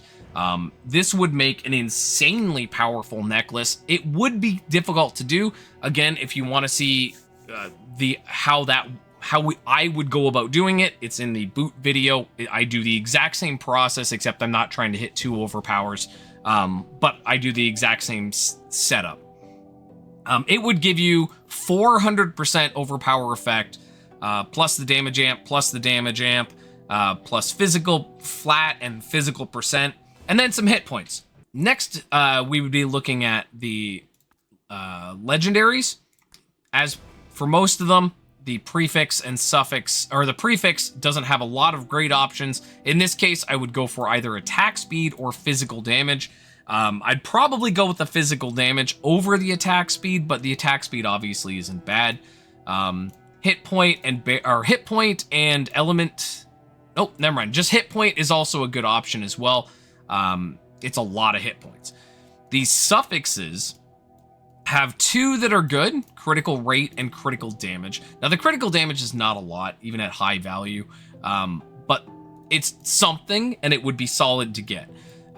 Stat is also not the worst thing in the world, but ideally you'd rather get the critical rate or critical damage. When it comes to ancients, there are some very interesting things here. When it comes to prefixes, you've got strength dex, so you can get up to 42 strength and 42 dex from that, which is a lot of stats. It's not the best option here, but it is very good. I think the best option here is the all energy effect. Now, you guys haven't seen because I haven't got into it, but we use energy heavily in this build, and all energy effect, 28% extra effect, could be quite a bit. I'm not sure how it would work out. I don't have it, but I think that would work out well. The other possible option that would be okay here, it would be definitely a distant third, would be max energy. Unless we can't get what we need in the Lacrima, this would give us 2 extra energies, which is a lot of extra damage amp when you see how the runes are set up. For suffixes, this is where things get interesting with the ancient modifiers. Now, there's element resist, chaos resist. It's not bad. But the interesting ones to me are the damage amplification, but you get element resist dampening. So if you don't have a lot of damage dampening, that could be a problem. It's only 6% though, and it's 15% amp. I think that's really good. The other one is chance to gain amp on hit. Much like the Capri thing, you get another 10% chance for 3 to get up to 16% damage amp. So that's pretty much full uptime on 16% damage amp. Now the really interesting ones are down at the very bottom. Skill rune effect amplification. That's all skill runes. So not just your attack enhance, that's all your skill runes. That could be really strong at the cost of skill rune duration. And then the other one is the same thing on the top, is skill rune effect amp at the cost of cooldown. Now, I would have to have one of these to try it. I think the duration dampening, because of the short duration of attack enhanced skills, I think this could be incredibly powerful overall. Again, I would have to get an ancient with it on it to see if it works, or how much it affects overall the duration. Well, here, let's go look. So 10%, let's say worst case scenario gives us 10%. Cooldown and duration. Okay, so let's go over to the thing here. So duration, 10%, we'd lose half a second. I think that duration-wise, I think cooldown-wise would be bad, but I think duration-wise, that might actually be good. Again, I don't have a way to test it, because getting ancients is hard enough, but I think that in terms of an ancient could be probably the most powerful. Again, I would have to do a ton of testing to see it, but I think that could be a very, very strong thing. As for the final modifier, which is the... I forgot the base again. We'll go back. Don't worry. The authority modifier, there's 3 that are all more or less going to equal out to about the same thing. There's physical damage, or crit rate if you need it. The physical damage and damage, oddly enough, are exactly the same, so I would go with damage as opposed to physical damage. But the crit rate, if you need it, is not a bad... It's not a lot. I think it's 27%. But if you need the crit rate, it's a good place to get it. When it comes to the necklace base that you want to use, there are a bunch that are all good. There's this one that's 75% damage. There's one that's crit rate. There's one that's attack speed. It really comes down to what your build needs at the time. It's not going to make a difference to the rest of the thing what the base is, unlike other pieces of gear where it changes modifiers. You really just want to pick one that you've got a high level that you can work with. But again, Seftar's Halter is going to be, if you can get it, very, very strong. And a crazy crafted, like with legendaries and ancients and stuff, I think could actually, in terms of just straight damage amp, not damage amp, but overall damage output, I think might beat Seftar's Halter, but you would lose the dampen damage taken. That's it for Necklace, and actually that's it for me today. I'm tired. I have been doing this for a long time, plus I did another whole video. So I'm gonna stop here. Not that you're gonna notice, because I'm gonna come right back. I might be in different clothes. Don't panic. It's still me, just in different clothes.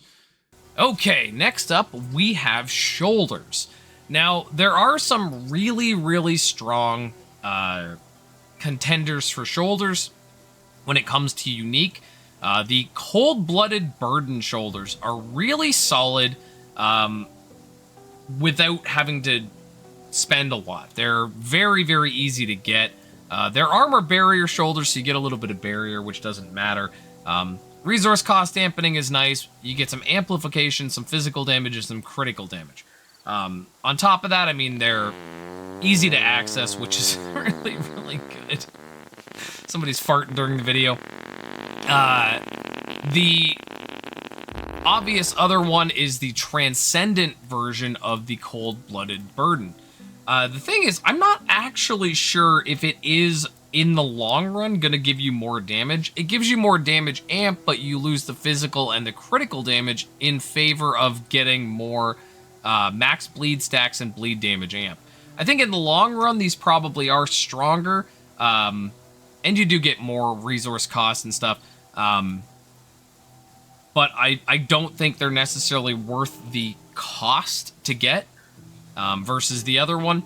The other one that is spectacular, obviously, is Comet's Perch. Spectacular piece of gear. Gives you a huge amount of sharpness effect. It gives you damage amp if your strength is 500 or more, which is easy to hit with this build. Maximization chance if your dex is 500 more. Again, very easy to hit with this build. 75% maximized damage when your int is 500 or more. Now, I'm sure I could move things around and get that, but I'm not sure how much it would cost me because I'd have to put 200 out of here. So that's 4% damage amp I would lose on other things. So in the long run, I don't know if the int would be worth doing. I'm sure there's ways I could, move some stuff around and try to get what I need from this. But anyway, that's the other shoulder. Comet's Perch, spectacularly good. Now, when it comes to crafting a shoulder, there's really not a lot of great options. Again, if you were to choose, there's no good 35s as far as I know. I went through all the 35s. I didn't see a single one that was good. So you would end up with one, probably an armor dodge with resource cost dampening. Now, I just spent like 30,000 star memories trying to craft what I thought would be something that could be decent in terms of a crafted shoulder, and didn't get what I want. So obviously, I'm not going to recommend that setup. I am going to still recommend some stuff from that setup, but we're going to look at it. So again, base, you're going to be doing armor dodge rate, preferably resource cost dampening shoulders. Your prefixes are going to be hit points, hit rate, and then the Miraceti authority for Totem Perfect Dodge. So Totem Perfect Dodge is a great modifier. I think I've talked about it on a piece already. Anywhere you can get Totem on a piece of gear can craft into Skill Rune Effect. And Skill Rune Effect is really strong. It affects all of your runes, not just your attack enhances or anything. So I would get that here and then craft it. Obviously, you want to get at least tier 13 on this. You don't need a 14 because you can't go higher than 13 with a craft, but that's going to be your prefixes. For your suffixes, there's not really a lot of good stuff, to be totally honest. What I would go for here would be the physical damage. It doesn't roll particularly high, but it is a very low chance to get it, so you're likely going to want to start with your suffixes. It only goes up to 83% at max. It's still not bad. It's damage. The other two suffixes are honestly not that big of a deal. There's not anything particularly amazing. I would probably go with a chaos resist if your resists are still needing it. Obviously, if you are coming up with this build and you need it, this is a great place to get resists in general because they do roll quite high. So the chaos resist, or again, hit rate is always going to be a good option. The other one that's kind of an odd choice but would be a good thing to take is item drop rarity. You can get up to 34%. It's not bad. It's not taking up a position from something else that's very powerful. It's not taking up another position that could be something powerful. So it's not really a big deal. As for the legendaries, there's pretty much nothing spectacular here. Hit point or element resist prefix and the armor penetration suffix. I mean, it's only 18%, but that could help you get to cap if you need it. The big thing here is the ancients. The ancients on shoulders are kind of ridiculous. It makes up, I guess, for the rest of the shoulder being kind of lackluster in terms of crafting.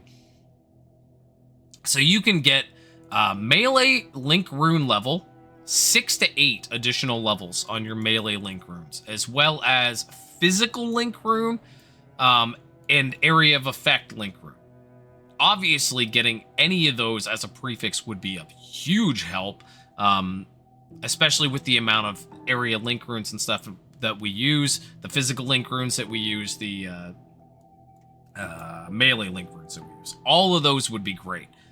The suffixes are another one of these, not necessarily brick the item, but they could end up costing you, and then it wouldn't be as good. There are obviously some good ones in here.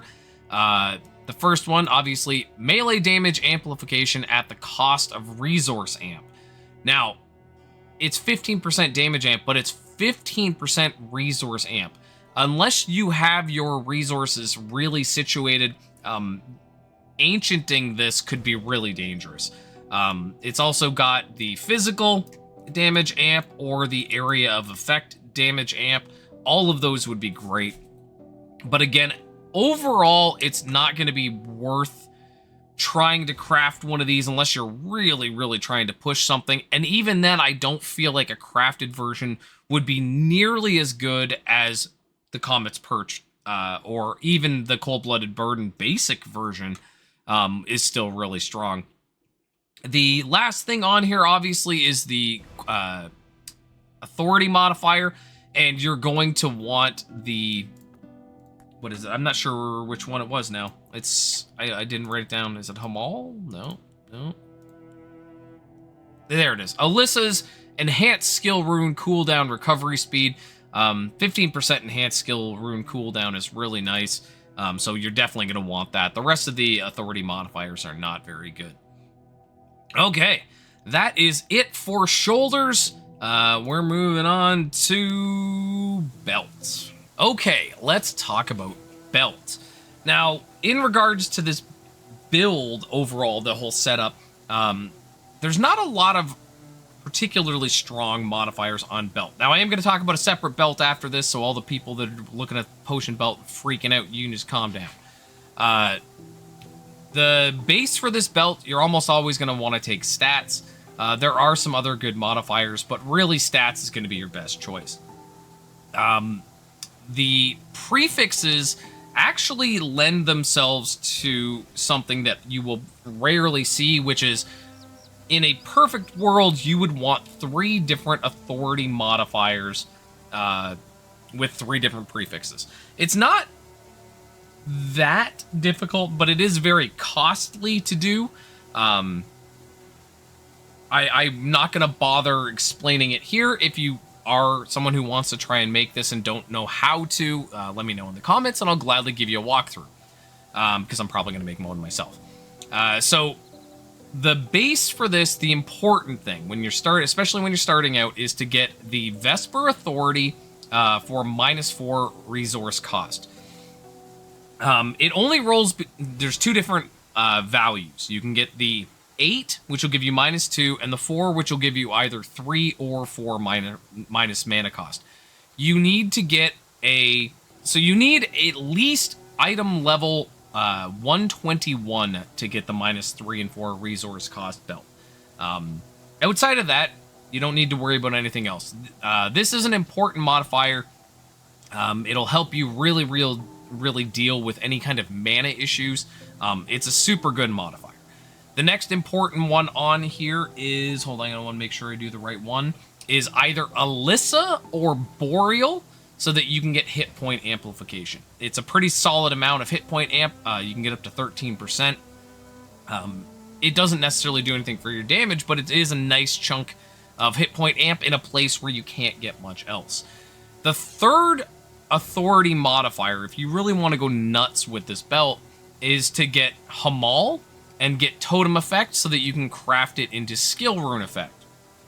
Now, if you feel that you can only do two authorities, you don't have the resources for it or something, and you have to choose between the hit points or the Hamal for damage, I would go with the hit points for the Hamal for the damage.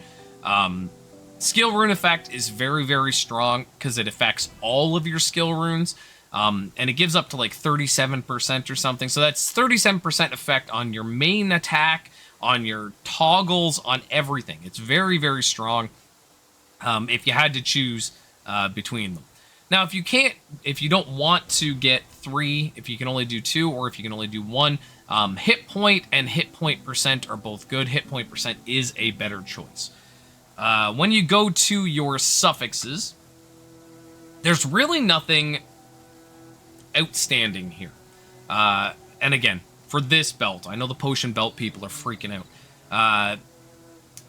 You could get the authority modifier for Spica, which will give you a chance to get stat percent, okay? Or you could use Boreal. Now, see, I went with Boreal here because when I initially made this belt, I didn't have a lot of resources, and I already had Boreal to use the hit point amplification, so I can get the percentage-based strength. Getting percentage-based strength is really good in this build because you're using the damage amp per 50 strength. If you're not using that necklace, you can, I mean, obviously strength's still going to be good. It's not going to be as big of a deal. The other 2 that are on here are either flat strength or flat dex. Either of them can craft into physical damage.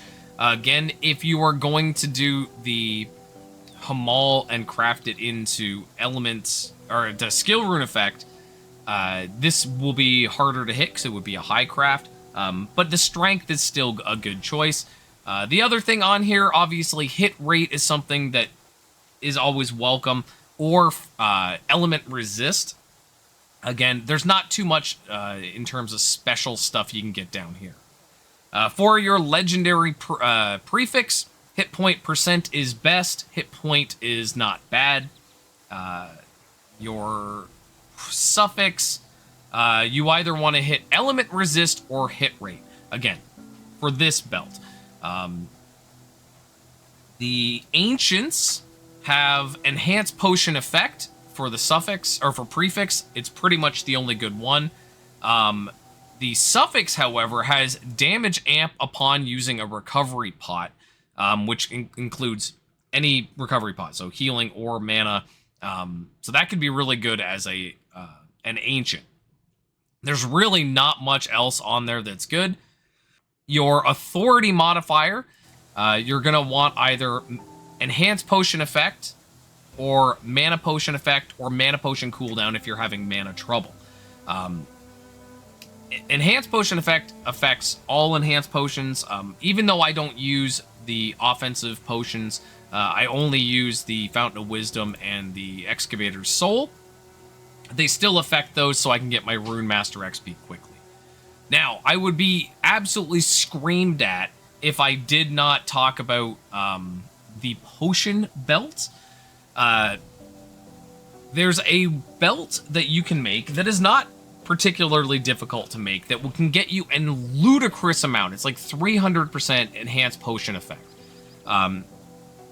If you are later in the game, this is not something I would try to make early on because you won't have the resources to have the upkeep on the potions. But you can make a potion belt. So if we go to the thing here and we look at the modifiers, one of these suffixes you can get is enhanced potion effect. Where is it? Did I skip it? Did I pass it?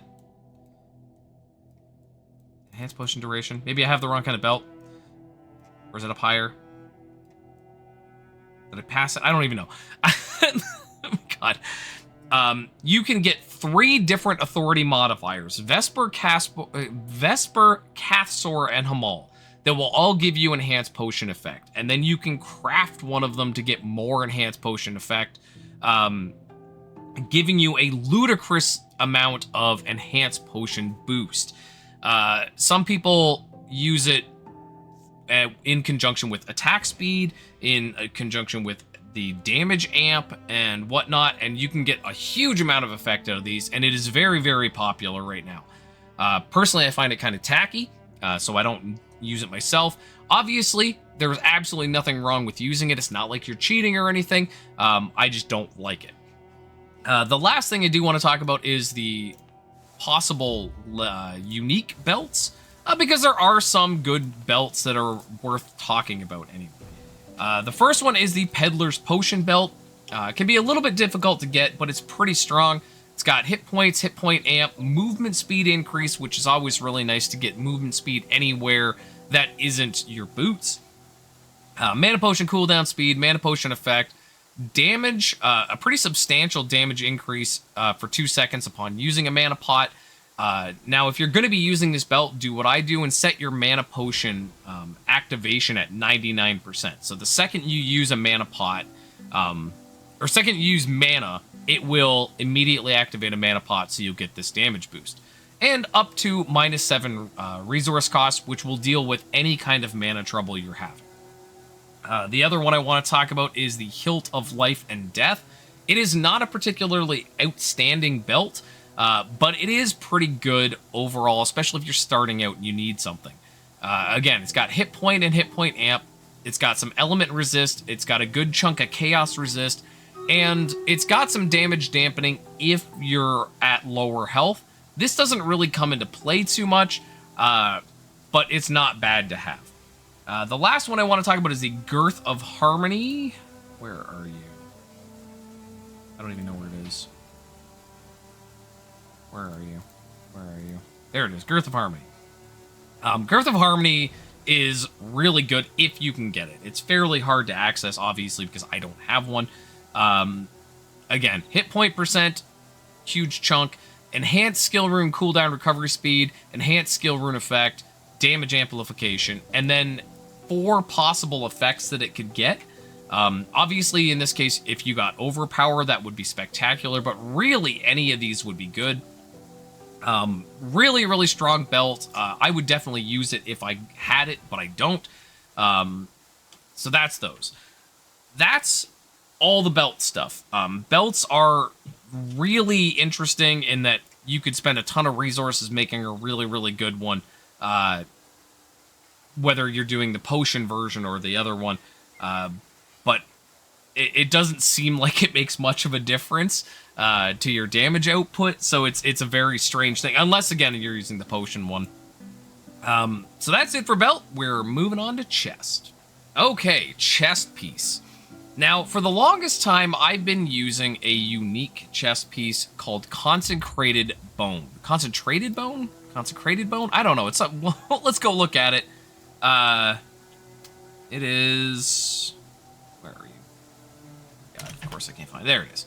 I've been using Concentrated Bone, okay? It's a solid chest piece across the board, especially because it's easy to get. It's only a tier 32 unique. It's got lots of armor, hit points, element resist, chaos resist, all really good. It's got 10% dampening, and then 1% damage dampening for every hit taken. So you can have up to 20% damage dampening if you're taking a lot of little hits. It does disable your dodge, which can be a bad thing. But I used it for a very long time, again, because it's really solid, just chest piece. If you wanted to go really bonkers, the numbing armor is another really, really good choice. Very hard to get, obviously, again, because I don't have it. Very hard to get. Tons of armor, huge amount of hit point amp, up to 18% damage taken dampening. You gain invincibility when you hit 20% health for 3 seconds on a 45-second cooldown. If you were a hardcore player, I know hardcore mode currently isn't in the game, but if you were a hardcore player, this thing's really good. It disables your barrier, which shouldn't be a problem because we don't use barrier in any kind of capacity in this. And it does give up to 45 to 50% enhanced skill rune cooldown recovery speed. Now that's really good. It's a really, really good chest piece. But I just made a chest piece, and I'm going to put the video out for that. It's probably going to come out before this video. I'll put that into the description as well. It is a huge undertaking to make this chest piece, but it is insanely good. So I went with an armor dodge base.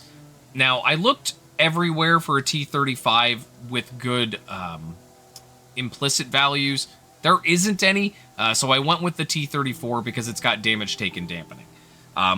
If there's a 35 that's good, there's a 35 that's pure dodge. that's got perfect dodge that might not be a bad choice as a base. But honestly, when it comes right down to it, I would go for any of the ones that take damage taken dampening. There are other ones at lower values that have good implicits as well, but this is what I went with. The thing here is, it's 4 different authorities to make this. So this is not a cheap piece to make. This is extremely costly end game piece. But we went here with the Boreal or Leo, depending which one you want to go with. They're exactly the same.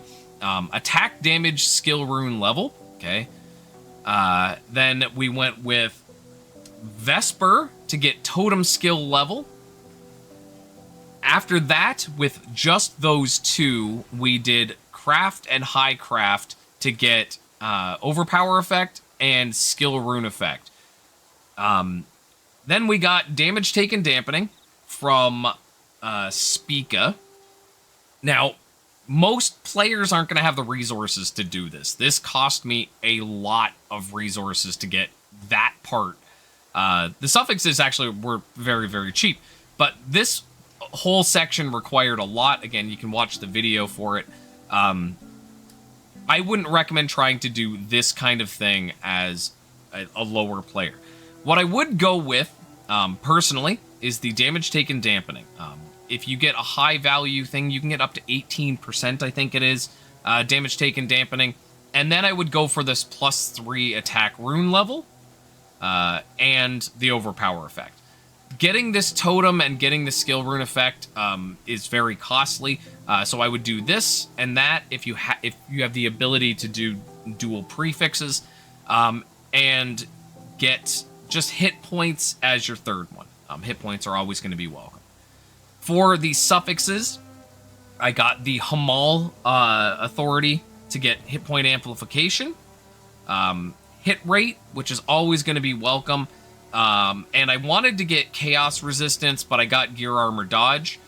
Sorry, no, I didn't get gear armor dodge. I got something else, and I tried to use a Serpent's essence to get the Hamal authority for enhanced skill rune effect, or enhanced skill rune cooldown recovery speed. I didn't get it. I got gear armor dodge. What I would go with as your third would be generally chaos resistance, or an element resist if you really, really need it. If you are starting out with this build, getting this hit point amp is probably not something as important. What I would go with is 3 resistances here. The reason I say to get resistances on your chest is chest resistances roll really, really high. So even like a tier 10 resist can give you like 80% resist, which is like it's most of your resist that you would need to cap. Obviously later on when you get your resistances through orbs and through your Zodiac and through your other stuff, you won't need the resistances, and then you can come back and try to get this kind of thing. After that, the legendary prefix is the one you're going to want is hit point. There's also element resist, which is not bad and definitely you could do well with. Then the suffix, there are a few good ones. I settled for hit point amplification, but what I really wanted was melee skill rune level, because that'll give me +2 skill rune levels to basically everything I use because it's all melee. The ancients that are available, there's a hit point amp prefix and a maximum element resist, as well as maximum armor and maximum chaos resist. Any of those 3 would be good, or again, the hit point amplification. When it comes to suffixes, there's only one good suffix, and it's hit point amplification, but it dampens your barrier. If you're going to do this, I always say this, make sure you have a reversion available, because there's a couple of modifiers in the ancients that can actually bone you. One of them is barrier amplification and hit point dampening, and you don't want that. That'd be really bad. So make sure if you do the ancient on this that you have a reversion available. Don't risk making a good piece of armor and then tanking it with the ancient. For the authority implicit, we went with dampen damage taken. There's also just like hit point plus, which isn't bad if for some reason you don't feel you need the dampening. I actually don't need the dampening. My dampening is significantly over cap. But for the moment, I'm just keeping the dampen damage taken because I already had it on there. That's it for chest. Chest is something that for the longest time I didn't think would be an offensive piece. But with this overpower effect, the skill rune, and the skill rune effect, I ended up gaining almost 200 billion DPS from putting this on as opposed to the consecrated bone. So it's definitely something that's going to be a high cost piece, but it can be very, very worth it if you've got the resources. Okay, on to rings. Okay, let's talk rings. Now, there are a bunch of good uniques that work. Hands down, the best one, in my opinion, is the Transcendent Caster's Refraction. It gives damage amp, resource cost, crit rate, crit damage, and the base, or I say crit rate, but it's flat crit rate. This is huge when it comes to getting your crit rate up. The baby version of it is what I recommend starting out. It's a tier 23, I believe. It is very easy to get your hands on, and will help your base crit rate a lot. Where are you? There it is. Yeah, Caster's Refraction. It's a tier 23, fairly easy to get. Definitely something I recommend. Even if you're losing out on a lot of other stats, this crit rate is probably going to be better than anything you can craft early on. There are also other ones. The Band of Certainty, not that one. This Band of Certainty can be not bad early on because it'll give you triple maximize chance if you're using Seal of Persistence. And I say early on, and I'm going to talk about this not in this video, but in the beginner's video for this build, how persistence is probably the way to go. Now, if you get the Transcendent Band of Certainty, there is reason that you could maybe go with this instead of the crit version. I'm not doing that in this video, but that is a ring I wanted to point out. Outside of that, there's not really any other rings. There are some wild rings, like the Grave Robber ring. I haven't personally worked with it, but I do see some of the high-end players using it. I think it's more sort of a customized thing, and you'd have to have a build that works with it better and change your Zodiac and your avatars to make it best. But yes, the Transcendent Caster's Refraction should be one of your rings, absolutely. Or the baby version if you don't have that. Now, when it comes to your other ring, you're going to be crafting. And this is another spot where you can get a ludicrous amount of damage for not necessarily a ton of work. When it comes to your implicit value, the T35 maximization chance is what I'm currently using. I honestly don't know if it's better than its alternative, which is a T33, or is it T34? I think it's 33, flat physical damage ring. Flat physical damage is very, very strong, and I really strongly recommend using that until you get to where you can get a T35. And again, I'm not even 100% sure this is the best choice. For your modifiers, you can go pretty heavy here. You can do 3 different authorities. You don't need all 3. If you can't do 3, especially if you can't do a dual prefix, the first one is Hamal, just 6% damage amp when your strength and dex are 300 or more. Easy to obtain, even fairly early on in this build, because you don't need to worry about putting stats into int. So that should be the first one. Or alternatively, you could use Spica and get Totem. I've talked about Totem at length in this video. Get skill rune effect, very, very strong. The other one that's baked in is physical.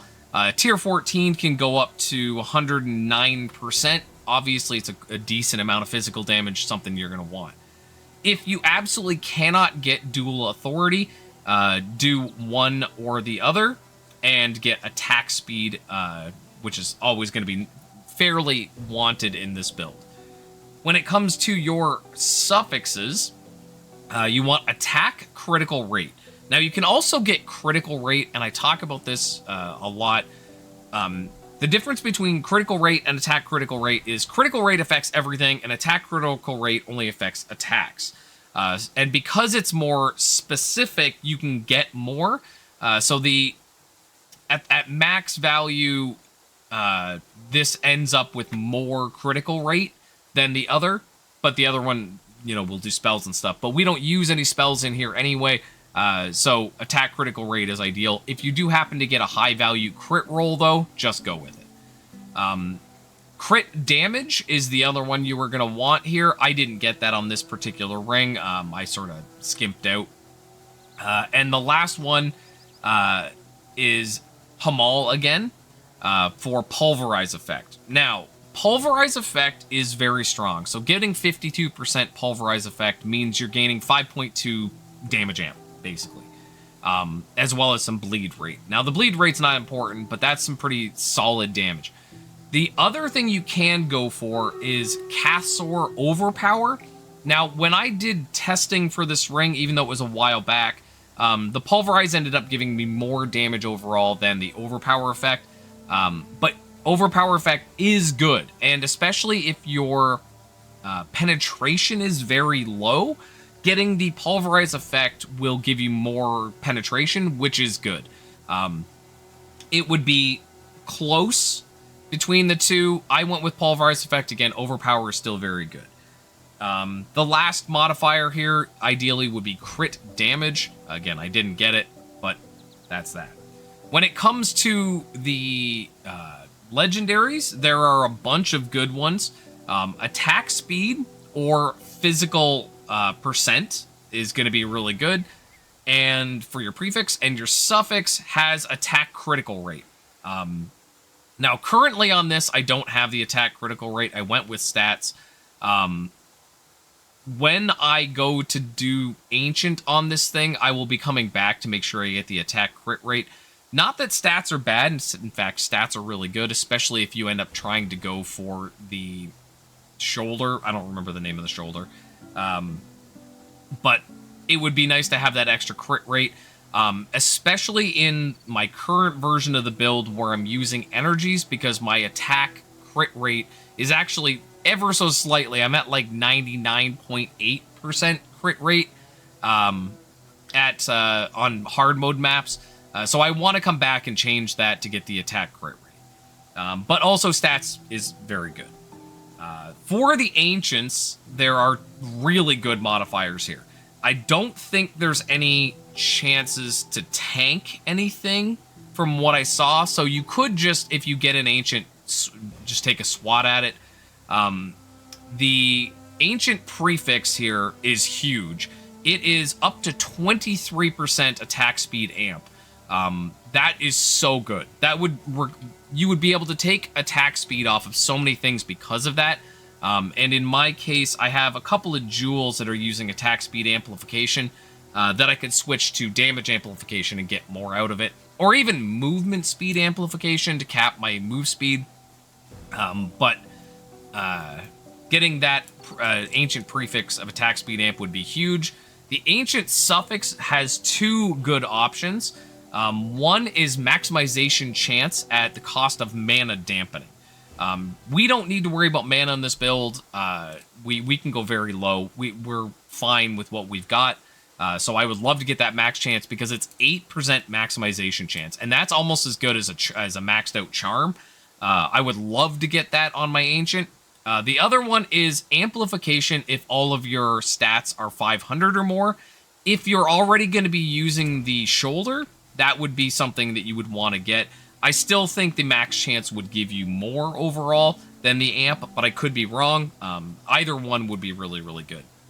When it comes to the authority modifier, it is not even a question. Flat physical, absolutely hands down, is going to be better than any of the other ones.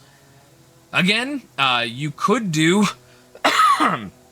if you got 2 of these rolled well with attack crit rate and attack crit rate here, you might actually be able to get away from using the Transcendent Caster's Refraction and end up farther ahead. I will eventually try to craft another one of this ring to see if I can get enough attack critical rate between the two that I don't need to use this, but I think because of this flat critical rate, we're sort of going to be inevitably stuck using this. That's not a bad thing. It is a very strong ring. You're still getting damage amp, you're getting crit rate, crit damage out of it, and some resource cost dampening, but you gotta take what you can get. When it comes to the modifiers on the ring, the unique ring, you're going to want the same stuff that is the ancient because these modifiers are the same as the legendary modifiers on a normal ring.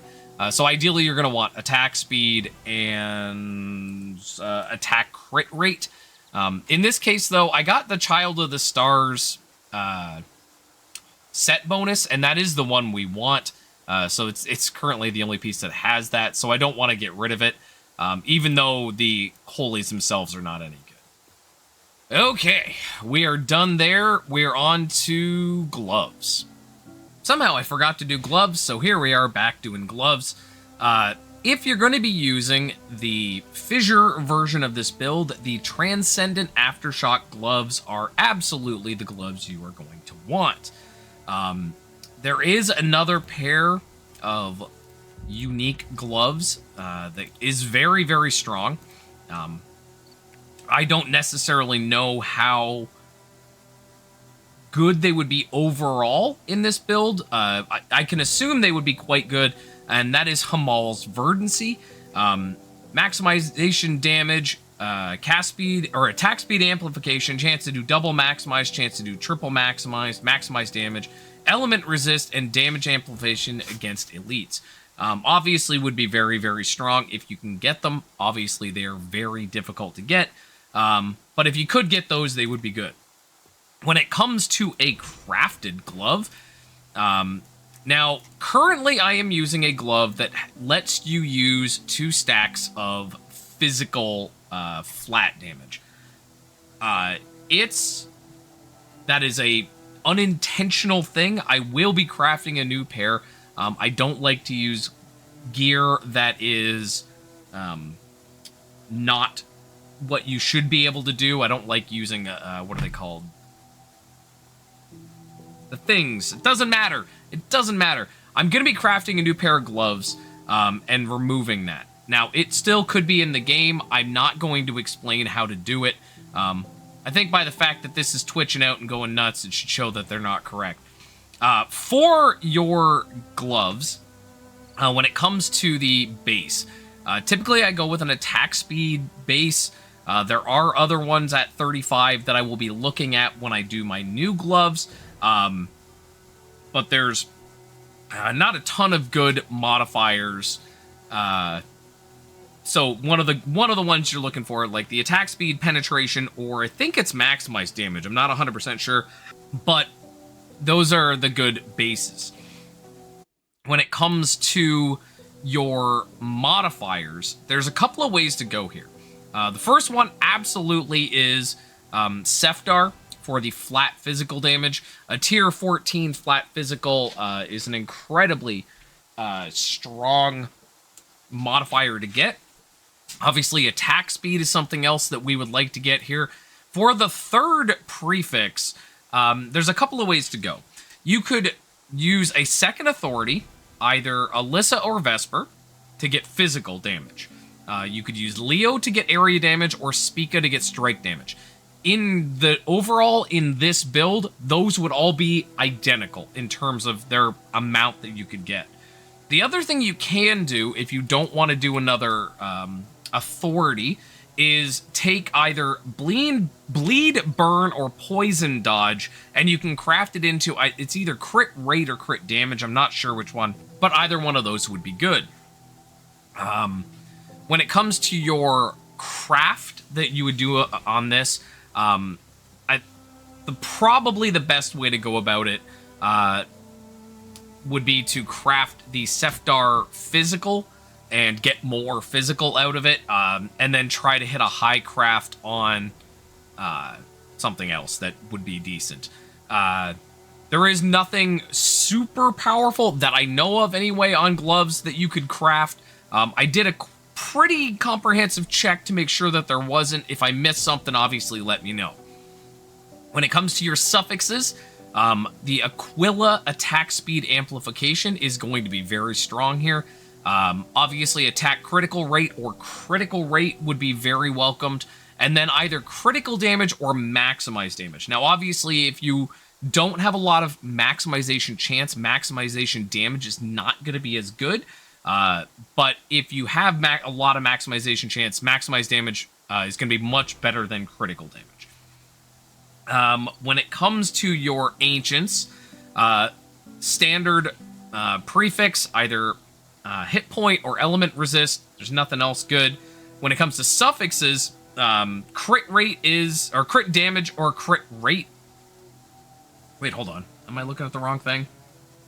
Where am I looking? Yes, crit damage or crit rate suffix. I got crit rate.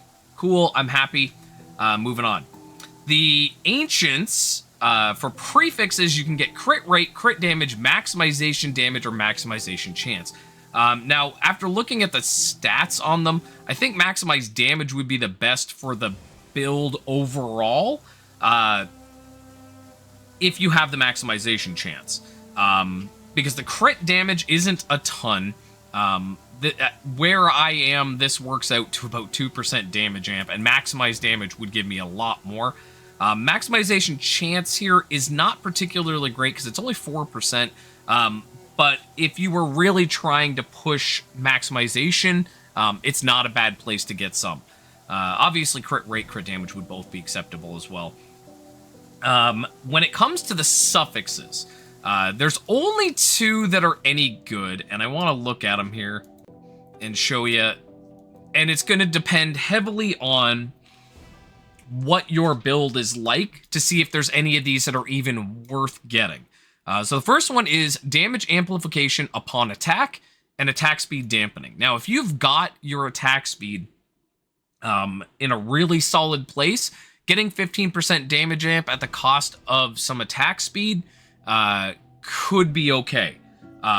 Again, you never really want to go below 5.0 when it comes to attack speed, so this could be something that might not be great. The other one is attack speed amplification at attack critical rate dampening. Now, I don't know necessarily how much this attack critical rate dampening would work out to, but if you're over the attack crit rate cap, where I currently am, getting 34 attack speed amplification here would be huge. You would be able to remove attack speed amplification from so many other places if you were able to do this. But it's, you know, it's a very low chance to get. Now there's damage against elites, which is 10% damage amp against elites, which isn't bad, obviously. And damage dampening from elites, I guess, is okay as well. But this is another one where you might want to be careful and have a reversion ready if you are going to ancient this. The last thing on here, obviously, is the authority modifier.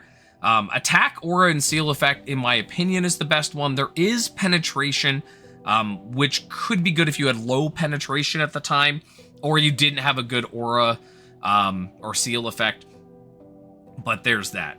Again, the Transcendent Aftershock gloves, if you're using Fissure, are going to be your absolute best. But there you go. Let's get on to whatever's next. Okay, let's talk about boots. Now, boots are obviously very important for move speed, so without a doubt, obviously, you're going to want that. Now, when it comes to boot implicits, I did not find a T35 base that I thought was worth getting.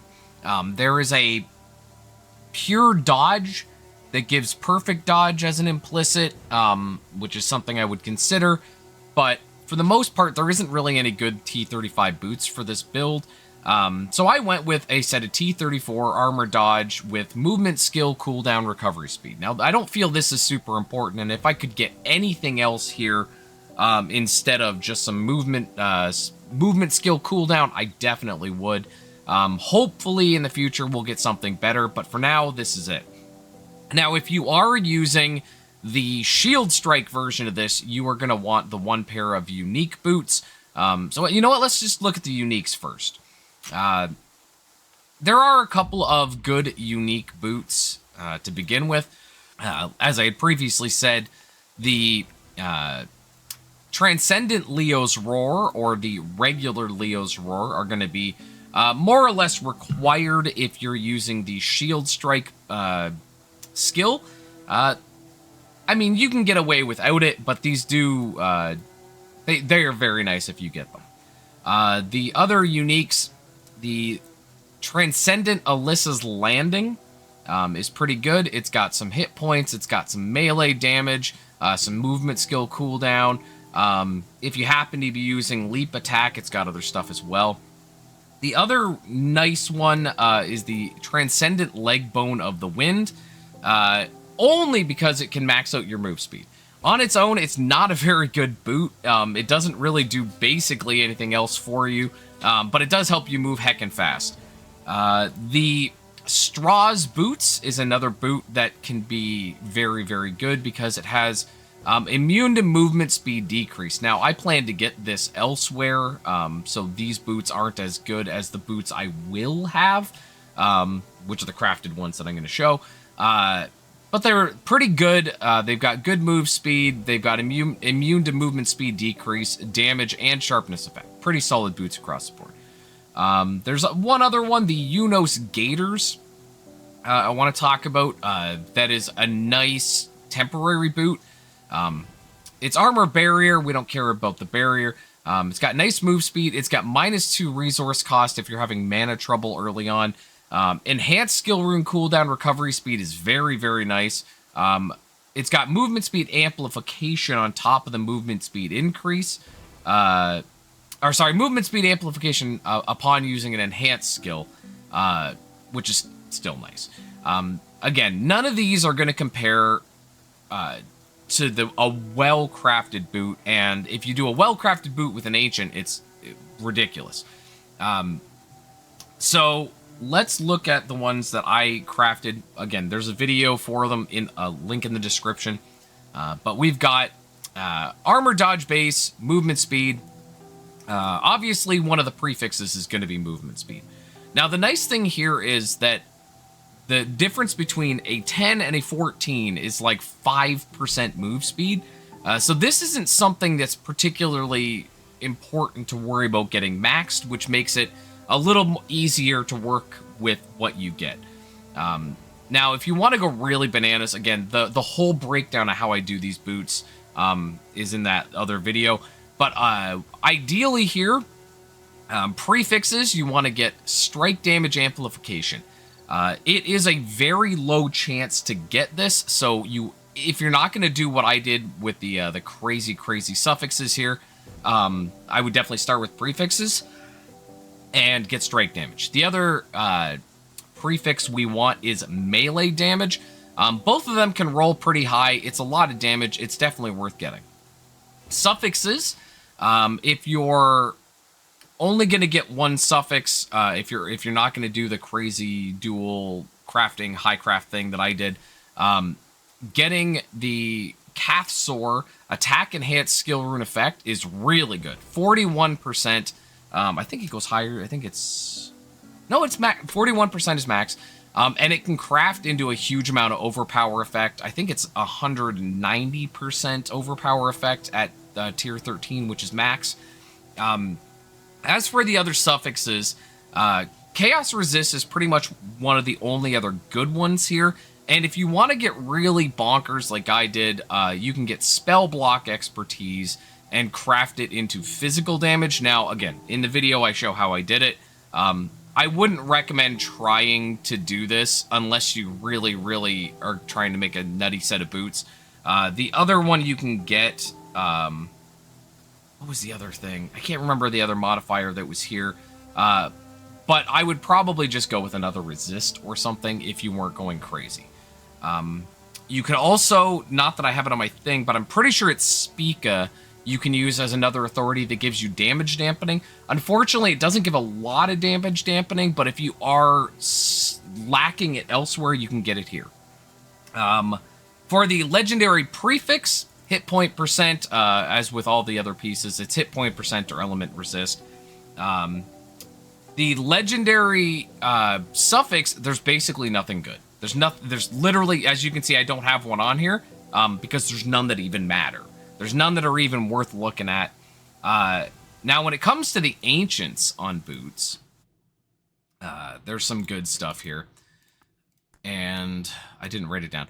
So the first one, obviously, is immune to movement speed decrease. I would absolutely love to get this. It makes your mapping so much smoother. You don't have to worry about getting slowed down by anything. So this is very, very, very nice.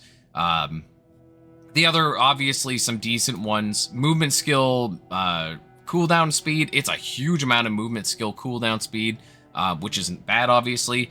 Movement skill max rune use count. Movement speed amplification would be okay, but it's not a lot of movement speed amp. It's only 5%. Now, the other one that actually is good is movement speed, because it's a huge amount. It's 62%. This would definitely cap me, so I would love to get that. I think I'd rather get the immune to movement speed decrease, but either way, those are good prefixes. Now, the other one, there's one in the suffixes that where is it? Where are you? No, that's not it. No damage. So I do want to talk about, that's what I forgot. It wasn't that there's something good, it's that I wanted to talk about. As with most of these, there are a few things that can actually tank using it, which is why I have not used an ancient on these yet. So one of them is damage amplification, so up to 25% movement speed amplification, but it gives you fixed movement speed. Now, if you're one of those people that's a psycho about the target dummy, and this would be a good mod. But for anybody else, 1,000 movement speed is so slow. Definitely not something I would want. Now, you can get damage amp against moving enemies, but a lot of the time it's basically big stationary bosses and stuff that you're going to want. There is damage amplification and movement speed dampening, which, depending what you got as your prefix, your ancient prefix, this could actually be good, getting 15%, losing some movement speed overall, unless you got a good ancient prefix. But 15% movement speed is good, or 15% amp for the cost of some movement speed is good. Critical damage on move skill use is okay. Physical amp on move skill is okay, but overall there's nothing in the suffixes that's particularly amazing. It's just really that you got to be careful that you don't tank those couple of things that are not good. For your authority modifier, there's only a few that matter. There's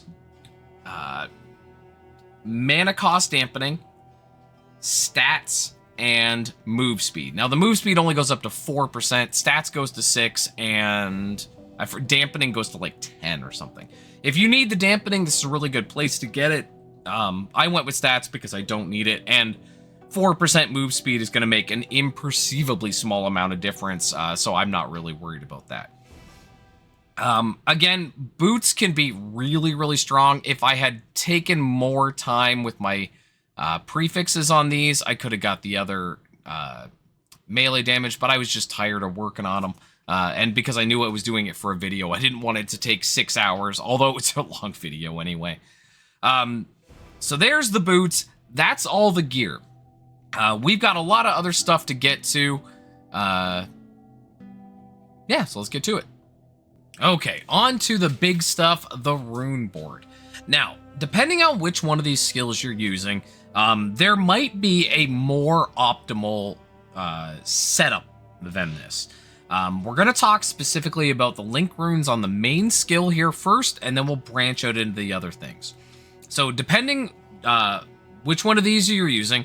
The only thing that would be different is if you're using any of the skills that are not physical, you're going to need to use Convert Physical Link Rune or another setup I am going to talk about. The 3 on here that I feel should stay no matter what, in my own opinion anyway, are Warrior Shadow, Grand Approach, and Iron Will. Now I'm going to talk about them independently here.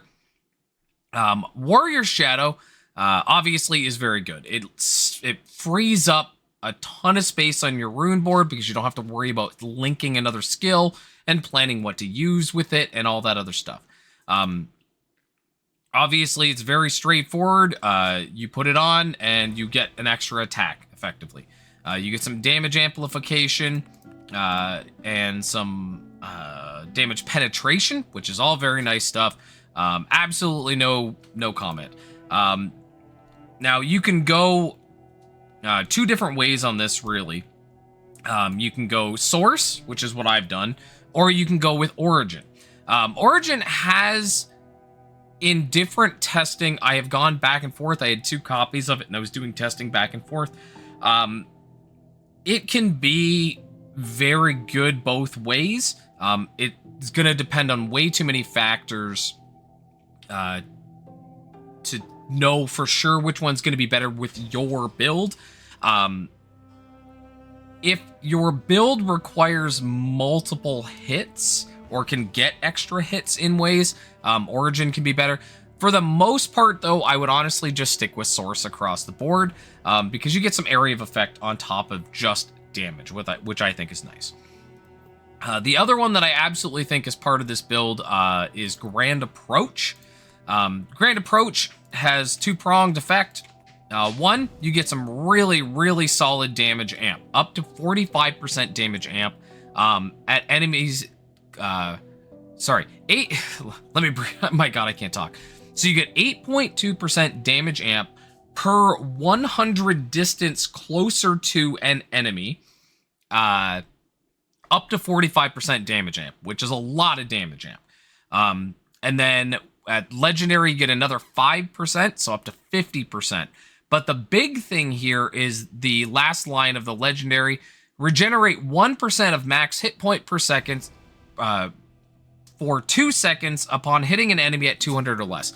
Now, I play this build right in the enemy's face. I stand right on top of every enemy. I use Shield Strike to... Shield Dash, sorry, or whatever it's called, Shield Charge, to get into the enemy as quickly as possible, so I can stun them and do other things. This regen is amazing. It is absolutely wonderful. I can't stress this enough. When it comes to the Awakening, what did I go with here? I said Origin. I said Origin because you're going to be very close anyway. If you're having severe mana trouble, which I still don't recommend this, you can go with the Verity. I don't ever think the Source would be the best way to go.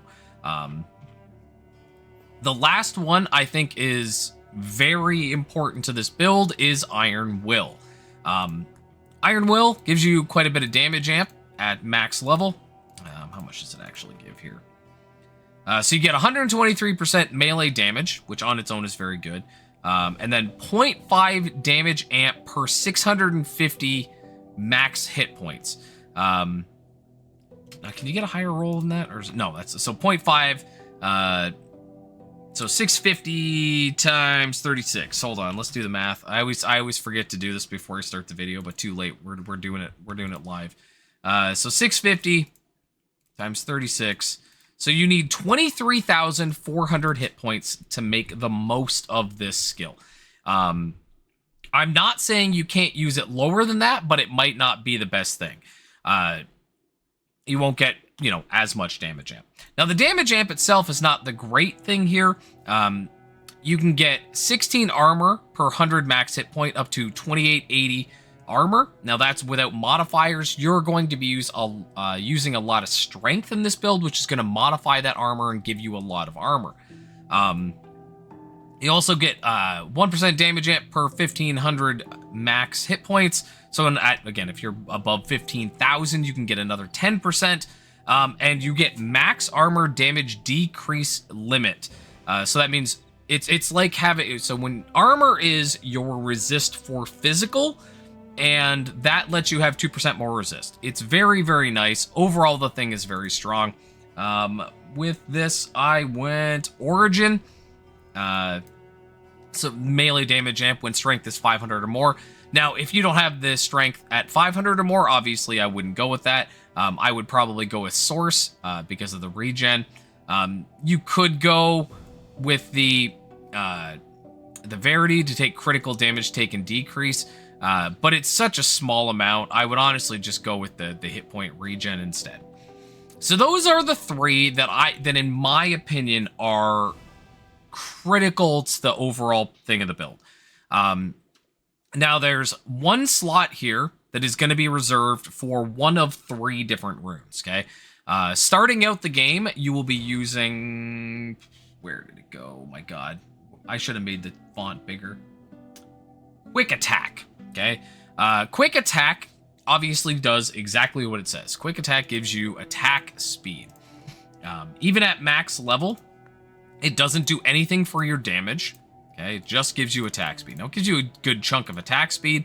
41.2% plus 16% plus 7% attack speed amp. Early on, you're definitely going to be using this. It's great. It's attack speed. As soon as you can, though, you should switch from this to Confidence. And Confidence has one advantage over Quick Attack, which is it gives you damage. If you look at the damage, it's not a ton. It's not bad. 192% damage at 80% or more hit points. Now, if you're going to be using Grand Approach anyway, and you're going to be right in the enemy's face, you're going to be getting that regen. Your health's going to be up. You also get 30% or 36% attack speed, which is just about as much as Quick Attack, minus the attack speed amp. Another 50% when it hits Legendary, and another 15% attack speed. Plus some more damage here. Confidence is really good. The only downside is it grants barrier regen immunity to self. We don't use barrier, and you shouldn't be using barrier in this build anyway, so that's not an issue. The awakening I used on this was Source or Origin, depending on the situation. Obviously, Origin is going to give you a little more damage amp. Source can give you some resource cost if you're having problems, and it still does give you some damage, which is nice. Now, the last one of the 3 that are attack speed related is Extract Earth Energy. Extract Earth Energy is the best of the 3 by far. On its own, so you will have 8 energy, which is great, okay? And for every one of those 8 physical energies you can extract, you're going to get 3% damage amp per, so that's 24% damage amp. Physical damage taken dampening, which is nice, and attack speed amplification. If you're using a thing to get more energy, which I am going to talk about when I do Lacrima, I'm not, or maybe I already did. I don't know how I set up the video. There's a lot of stuff to film. You can get up to 30% attack speed amplification from this, which is really, really strong. Also, you get some bleed rate and some stun rate per earth energy, and this plus some more physical damage. And this can really, really come into play with some of the other link runes as well. Obviously, I'm using it right now. I think it is very, very strong. If I found a way to get enough attack speed that I didn't need to use one of those 3, which I've done in the past through different sources, you could drop this, absolutely. If you can get your attack speed to 5.0 without an attack speed enhancer, you should go for it.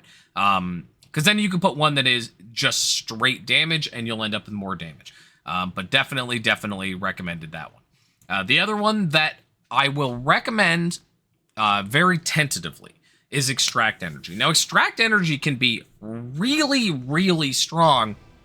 The downside here is if you are using a crit build, if you are starting as you build this up, don't use this. It takes your critical rate because you gain the, was it cold energy? Yes, cold energy. So cold energy increases your maximized damage, but decreases your crit chance per 4% per stack. And that is, it's a big chunk. It is very, very noticeable because that's 4 flat percent. It is not a small amount. Now, with that said, this thing maxed out does a just crazy amount of damage amp. So you can get up to, if you set up the build properly, you can get up to 50 energy. So that's 50 damage amp. That's higher than basically anything else. Plus you gain another 3% just damage per 1 energy. So that's another, my brain blew up. Another 330? 300? I can't math. I've been doing too much math today. Doesn't matter. You get extra damage on top of it. It is a very, very strong link rune. When it comes to the Awakening, unless you have ways to get your energy to maximum without using the Source Awakening, I would recommend the Source Awakening, because initially it gives you -2 max energy, brings all your energies down.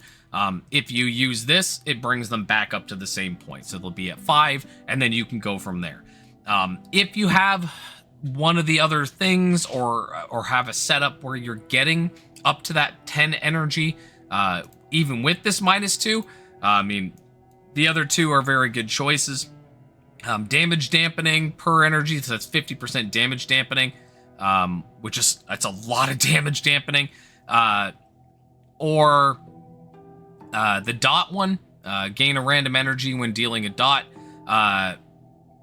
which is nice because you have bleed on this bill, so you'll be gaining energy that much faster, and you get a little bit of dot increase.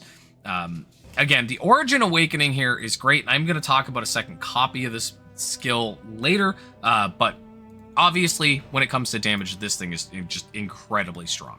But again, very tentatively, if you're doing a crit build and your crit rate is not very high, this thing is going to tank the crap out of your crit rate because of the cold energy, so that's something you need to factor in.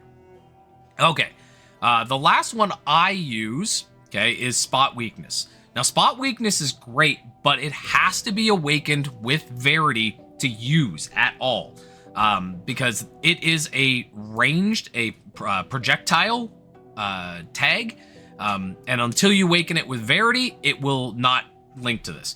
When you get it with the Verity Awakening, it now has melee, and it's very good.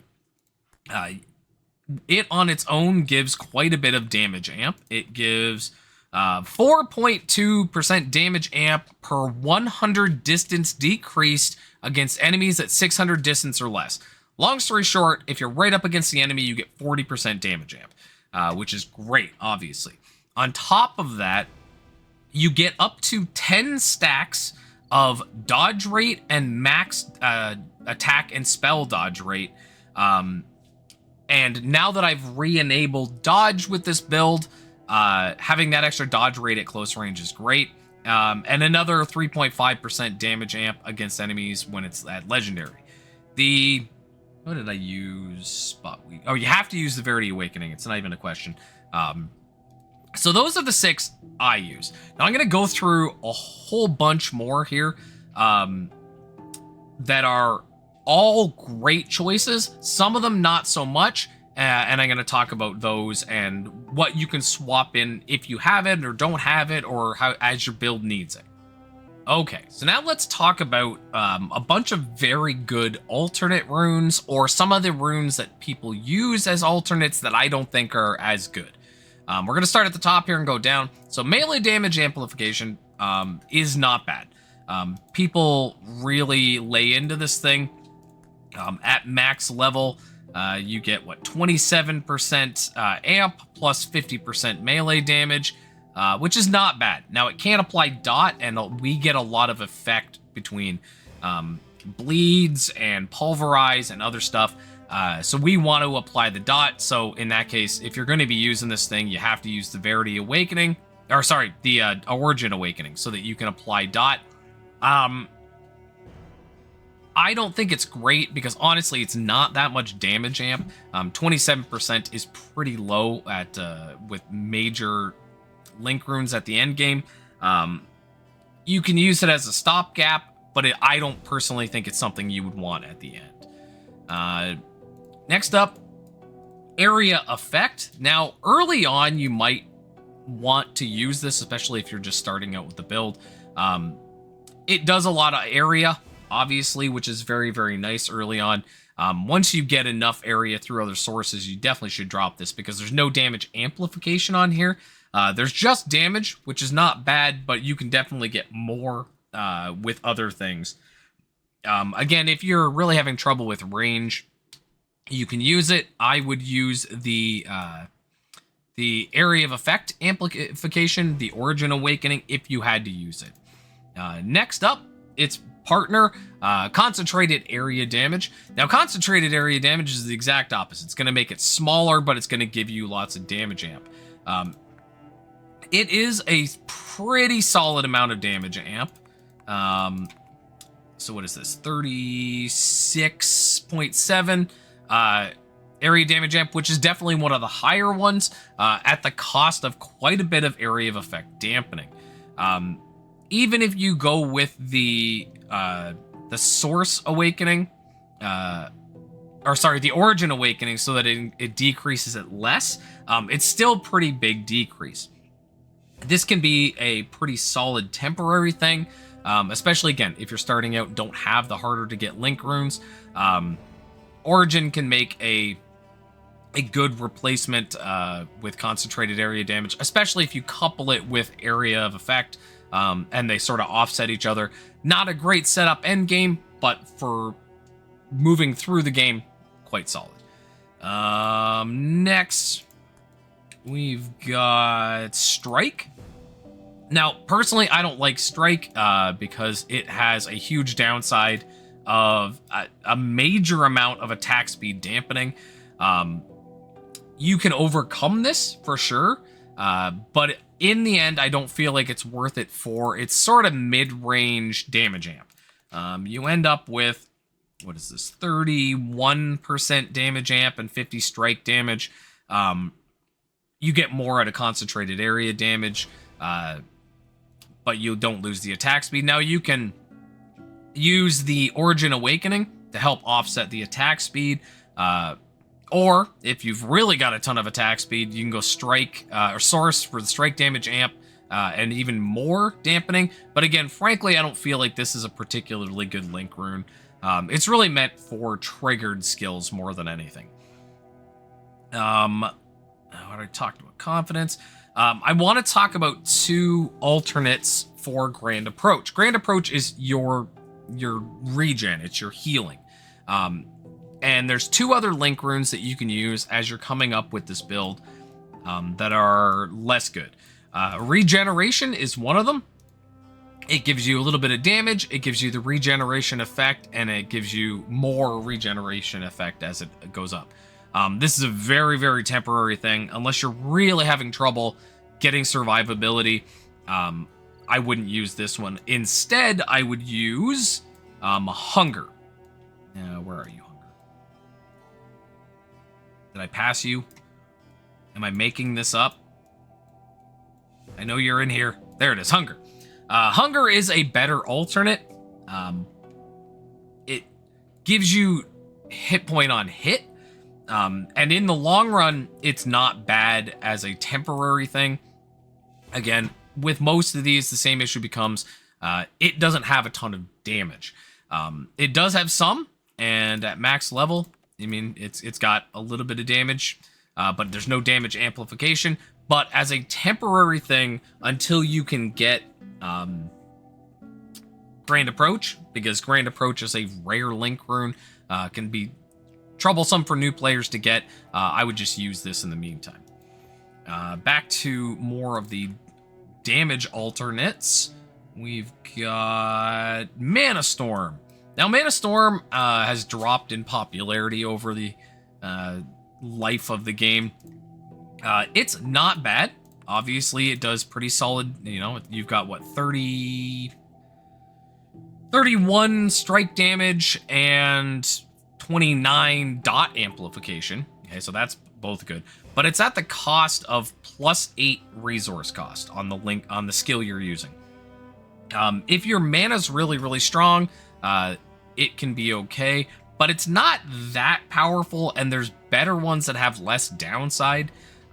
So personally, this isn't my first choice. Plus, it's a rare link rune, and you can only get it from a box, so it's kind of troublesome in that regard. Next, we're going to talk about grip strength. I was a big fan of the grip strength as I was coming up, because this character started as a hardcore mode character back when we had hardcore mode. Grip strength is great, in my opinion. It's a blue link rune, so it's fairly easy to get. At max level, it does give you 18.5% damage amp, plus another 6.5%, 25 something percent. But it also gives you a nice little chunk of block expertise, which is really good in my opinion, especially as again, a hardcore player. You want that survivability. You can make an argument for any of the awakenings on it. Obviously, damage amp source is pretty good. Block, critical damage stuff with Verity, or if you're having resource issues, resource cost. Next is Fighting Spirit, another one that I used on hardcore mode. And is also something that I used up until recently when I got my dampening sort of where I wanted. Another blue link rune, magic link rune that you get from a box. Very nice damage amplification at max level. So you get 22.7, and oops, there it is. And a ton of dampening. So you get up to 20 stacks of physical damage taken dampening, and a 1% physical damage taken dampening, and 0.5 element damage taken dampening. The downside here is it doesn't do chaos dampening, but it is a very, very nice thing, especially if you're having survivability issues. The Source Awakening is probably the best bet. This one does a little bit more strike damage amp, but honestly, it's such a small difference, and you're losing some of the Fighting Spirit effect. I would just go with Source. We got two more. One is something that I've not actually worked with on my own, but depending on the weapon that you're going to be using, if you're going to be using a one-handed blunt, I can definitely think that this could end up being a very strong thing, and it's called Break. So Break is something you can get pretty early on, and honestly, if I was to do this build again, it's probably a link rune that I would use going through. So big thing here is it gives a ton of stun rate. So enemies are going to get stunned, which is great. And when they are stunned, and based on your stun rate, you're going to be gaining damage amp. So you can get up to 30% damage amp and 116% physical, plus a ton of stun rate. And what was the Source Awakening? Gives you more damage amp against stunned enemies, which would be basically all of them if you're using this setup. Plus some more damage, some melee. If you really want to go wacky with the stun rate, you can go with Origin, or even Verity. Again, there's an argument to be made for all three. The last one we need to talk about is the Maximized Damage Increase. Now, this is something I used for a little bit until this season when Extract Energy became better. Maximized Damage Increase, if you have a ton of maximized effect, if you have like 50% maximized damage chance, you do the link rune, and then you give it the Source Awakening, and it can actually be very, very strong. It does tank your crit rate, or your crit damage, sorry, a little bit. So there's something to be said about that. But as maximized damage gets closer and closer and closer, that maximized damage, maximized chance get closer and closer to 100. I've seen people that have it at 100. That link rune can make that much more of a difference.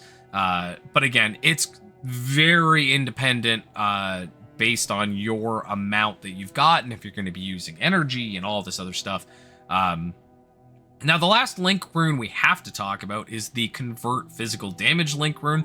If you're going to be using any of the skills that are non-physical, obviously you're going to need to get the damage from your physical to it somehow. Now, there's two ways you can go about getting your physical damage into the skill.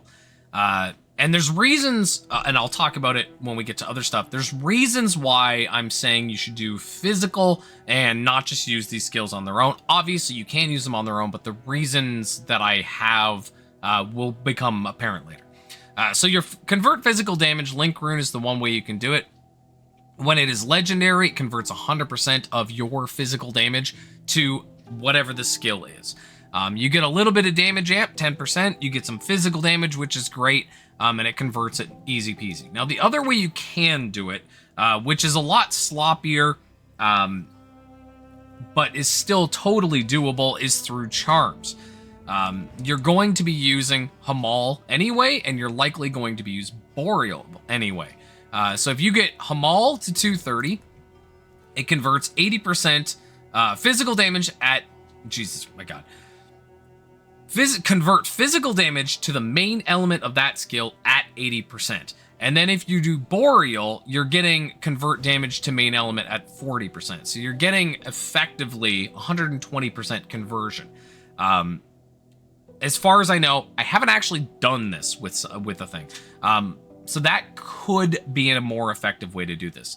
Again, the link rune is probably just the easiest way to go about it, and then you don't have to worry about getting the higher Hamal and the higher Boreal, because they're not really good outside of that, and you could put it into other things that are more effective. Whoof! Okay, that is a lot to say.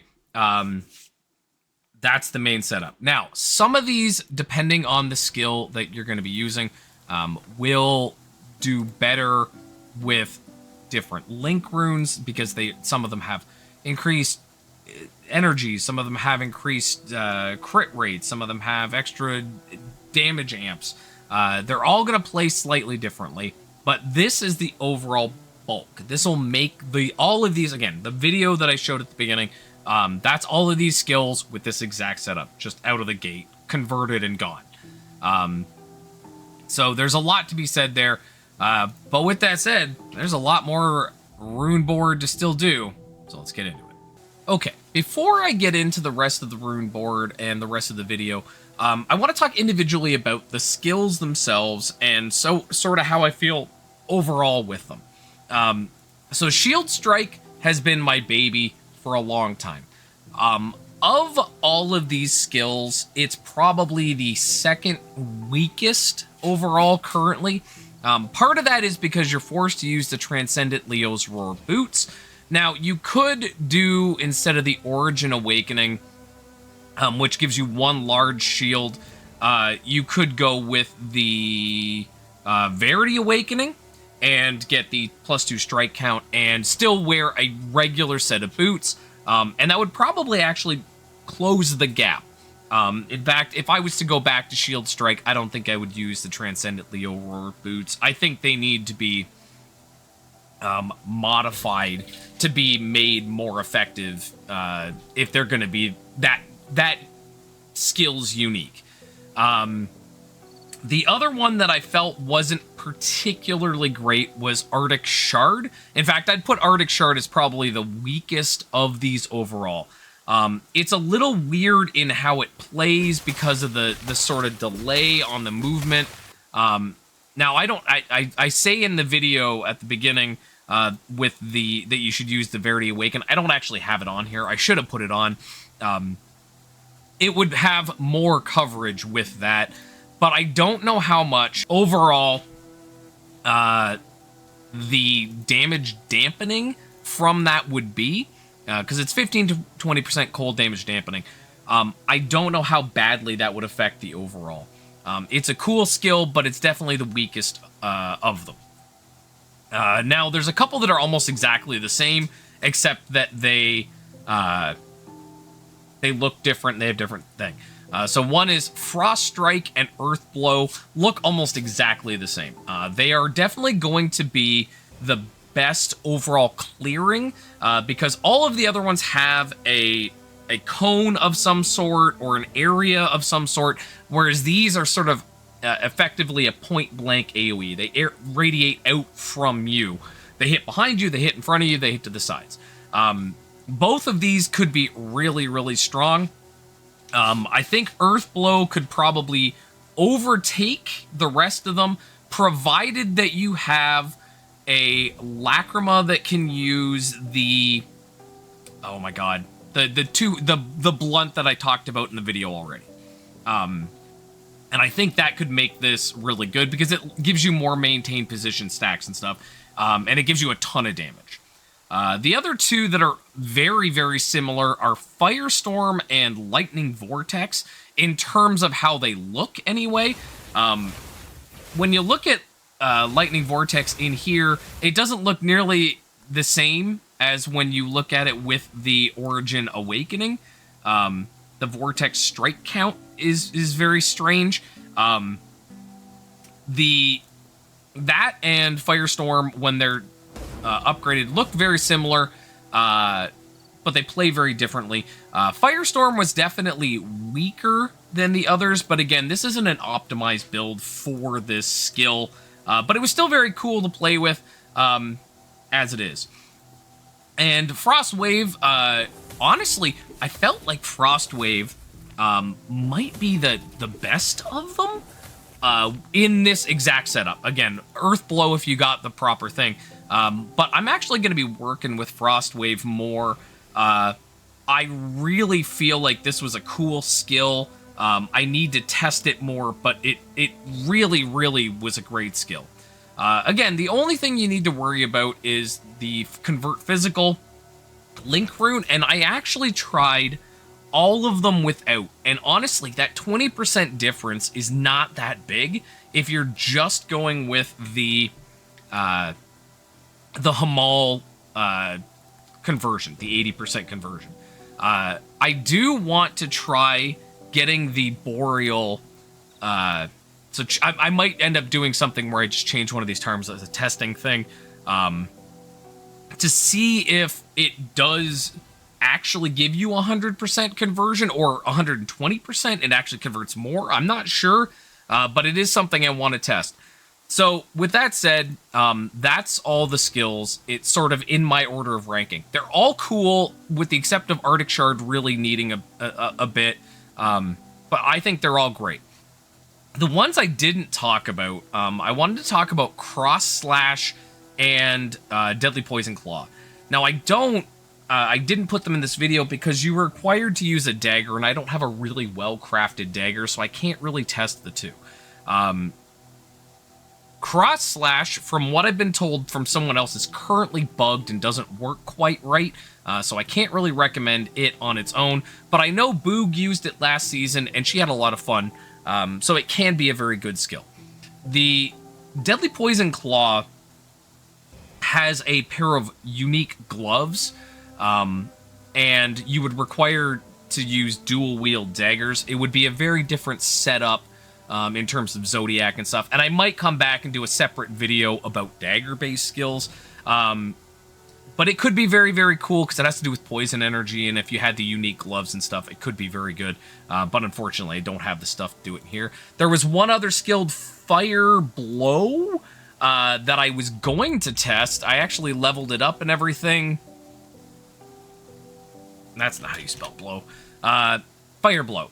But I didn't realize that you can't use Shadow with it. So you would end up with a very different setup if you were going to use that. Okay, that's it. Let's get on to the rest of the rune board. Okay. Next here, we're going to talk about the attack enhance skill. Now, mine's on a separate page. Don't worry about that. Yours doesn't have to be on the separate page. It can be on the main page. It doesn't make a difference. Mine's only over there for reasons. You're going to be using Fighter's Wrath. It is great. It's exactly what you want. It's melee damage amplification and attack speed. In situations where your attack speed has been lowered through curse monsters or through curse of speed, this will help get you back to 100%, getting to that 5.0 attack speed. You should always be trying to link this 6-linked to get all 6 things on it. This skill does, it does 253.6% melee damage amplification. My damage, when I do damage tests, will go to about 300 million, or 300 billion, sorry.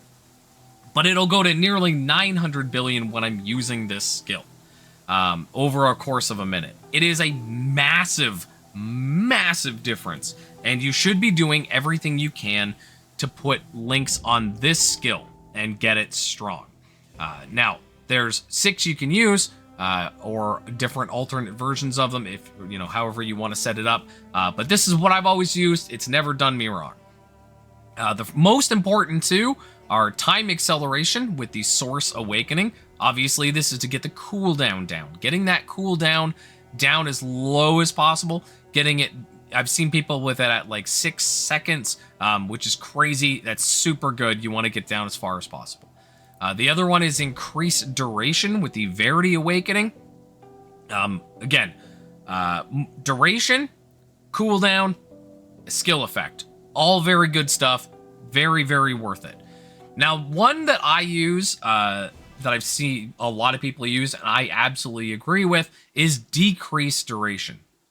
Now, decreased duration sounds counterintuitive because it's dampening your duration, but it's giving you so much skill rune effect that I feel like it's worth it.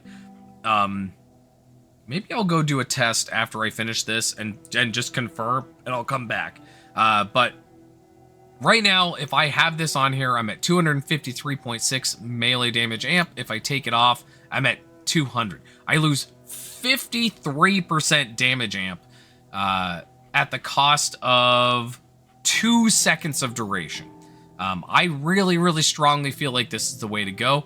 The Verity Awakening is what you want because it gives you cooldown speed.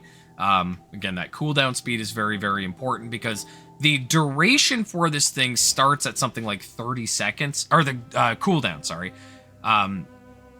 Getting that cooldown from 30 seconds down to something usable under 10 is very important. So anywhere you're going to get cooldown is going to be helpful. Now, these other ones are harder to get. So Enhance Effect, you can only get as a guild rune from the guild raids or from the guild vendor or a guild selection box. It's a magic one, but it gives skill rune effect. Plain and simple. You want the Source Awakening to get the attack enhanced skill rune effect. Overall, it's like, what, 40%? A little over 40% skill rune effect. Again, we're going from 253. I take it off. I'm down to 227. It's like 30% damage amp. Versatility is a magic link rune that is very strong in itself. It'll give you skill rune, it'll give you versatility effect, which gives you attack speed and element penetration while the skill is up. Now, if your build is really, really end game, the penetration and the attack speed are useless, but it does give 10% attack and attack enhance skill rune duration, which is something. It's better than nothing. Again, we go from 253 down. Oh, that does, hold on. Oh, duration. I don't know how to read things. So 4.7 seconds down to 4.5. So you're getting 0.2 seconds. Not the strongest thing in the world necessarily, but that attack speed, again, can be helpful if you're getting cursed. It's nice to have. Last one in here is Improved Technique. All it does is give rune levels at Legendary and at level 40. It gives 4 levels. There is no reason to ever max this thing out at 45. It does nothing from 40 up. And if you've got link runes... Actually, hold on. I'm going to move. This should be like that.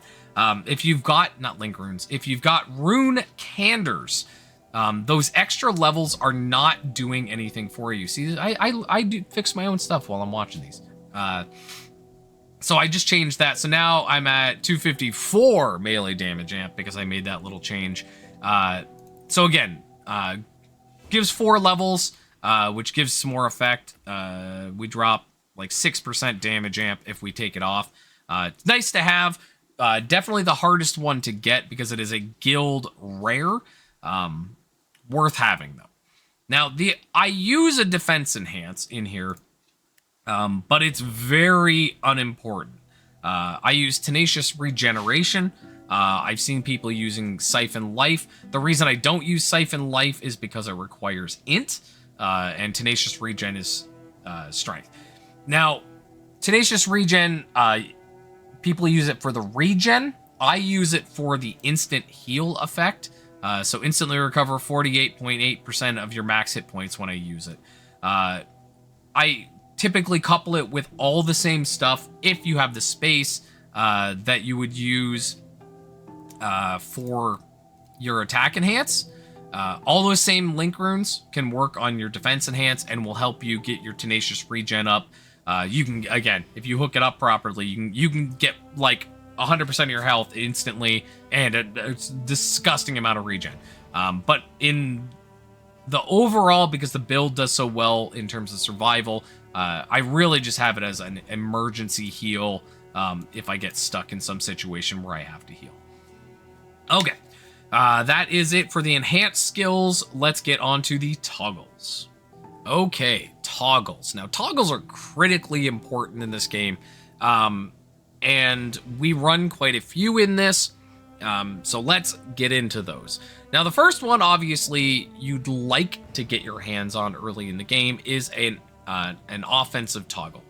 Now, Seal of Striking or Seal of Condensed Destruction will do fine. Either of them is going to be very, very similar in the long run, and it's been a while since I tested them to see which one is actually stronger. Again, they're going to be very close, whether it's Seal of Striking or Seal of Condensed Destruction. Now, if you look that I have two of them on, I don't actually have two toggles on. People ask this a lot. Seal of Condensed Destruction has the Source Awakening, making it into an offensive toggle. So it's like your attack enhance. It's not critically important to the build. It does not make a huge amount of damage, but it is something that if you have the space, you should definitely try to get. When it comes to your offensive seal, whether you're using Seal of Condensed Destruction or Seal of Striking, you're going to want the same three things on it. You're going to want Dampen Resource Cost for obvious reasons to keep the resource cost down.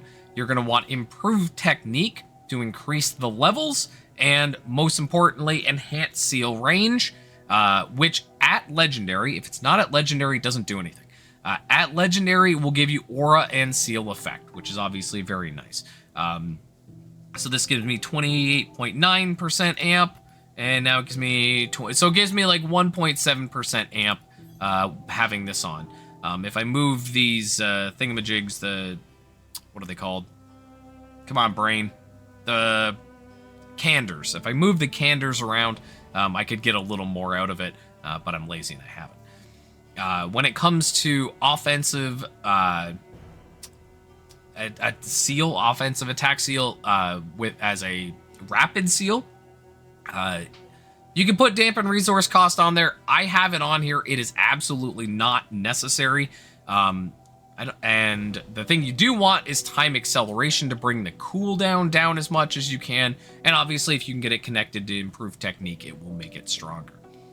When it comes to other toggles, the absolute most important one in this build is Illusion Axe. On top of Illusion Axe just does a pretty solid amount of damage to lower level enemies, it will let you toggle a few things that we really, really want.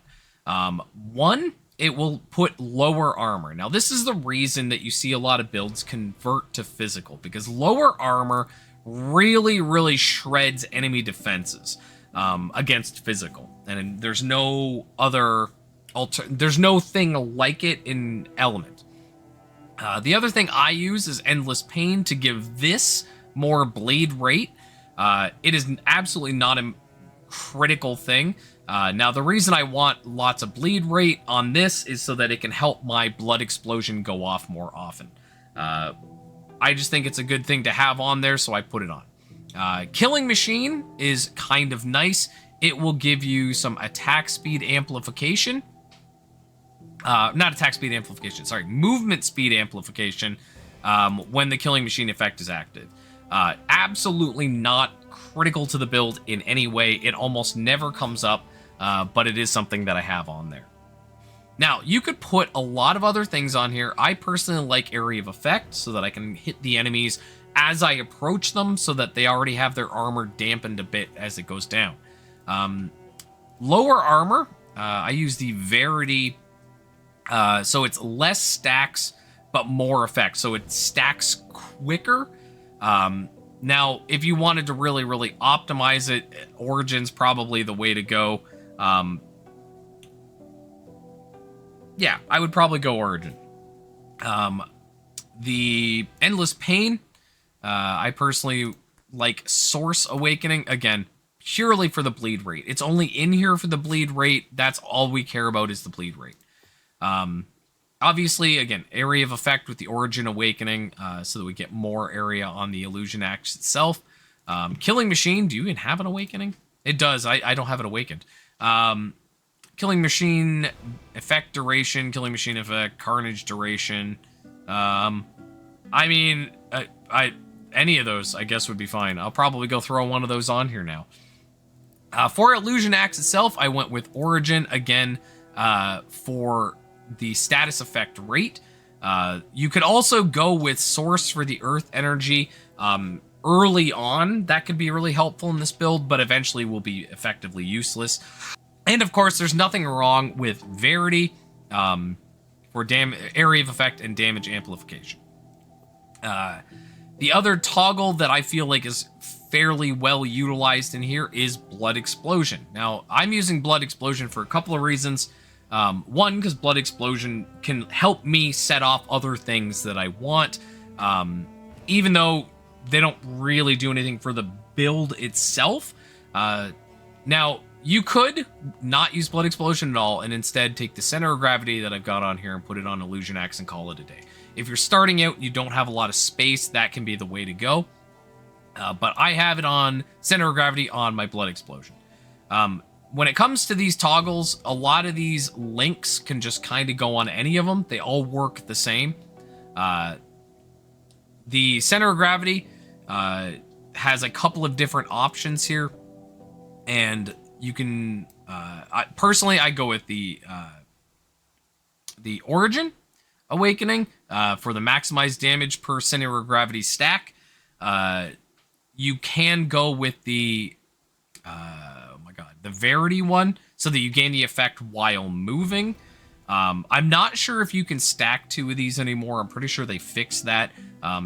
Maybe I'll go test that later. I don't know. But it used to be able to stack two different copies of this and get both effects. I don't think that works anymore. The other two things I have here on Blood Explosion are increase essence drop chance and increase item drop rarity. Now, because I cause bleeds like crazy all over the place, this is going to constantly pump these out in a nice AoE and hit all the enemies, so I'll be getting the essence drop chance and the item drop rarity. Absolutely not critical to the build. Definitely like once you've got space kind of things. Not something you absolutely need. The last toggle I use is Counterattack. Counterattack on its own doesn't do much. I will say. It doesn't do much in terms of damage output. The reason I have it in here is so I can stack more stuff. And occasionally, when the enemies do hit me, they get the pain effect, so they get a little bit extra damage from me, which is nice. What I have on here is the Essence Drop Chance. Why do I have two of those? That's the wrong one. I didn't mean to have Essence Drop Chance. I forget what I was supposed to put in there, but it's not that. Charm Drop Chance, again, absolutely not important. The one that I do have on here that I want to talk about is Extract Energy. Now, I'm using, obviously, a copy of Extract Energy on my main skill. I'm using this one with the Origin Awakening because it gains damage taken dampening per energy possessed. Even though this is not extracting any energy almost ever, it's gonna get the effect from having the energy. It's a really nice thing if you happen to have the resources to get a copy of this. Link it to any of your toggles with the Origin Awakening, and you'll get extra damage dampening basically for free if you're using energy.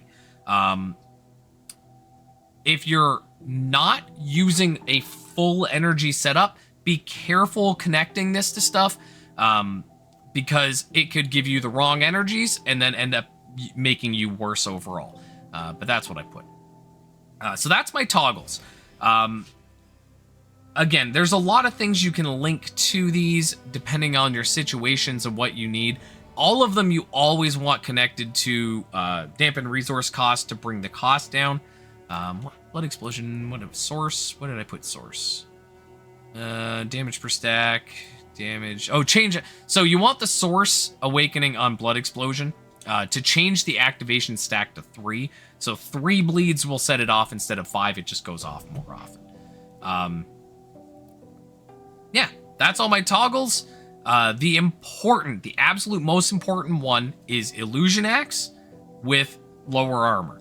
The rest of them are kind of superfluous, and you can get away by just having Illusion Axe with 6 things connected to it. So you get dampened resource cost, area of effect, lower armor, and then like essence drop and item drop, and you'll have everything you want. Or sorry, an extract energy origin, and you'll have basically everything you want.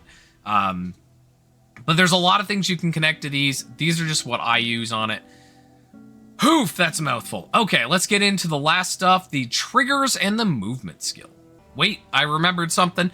I want to talk very, very briefly about if you got to 1600 jewel score. There's a couple of ways you can go from there. Now, this is obviously for the extremely advanced players. If you get to 1600 jewel score, you can use 2 offensive toggles. Now, you could just go with Seal of Condensed Destruction, or you could go with Seal of Crit Chance. Keep this as a rapid seal and use the Seal of Crit Chance to hopefully take enough pressure off of the build in terms of crit that you could drop the Transcendent Caster's Refraction and instead replace it with another copy of this ring, which would be really, really strong if you could get that.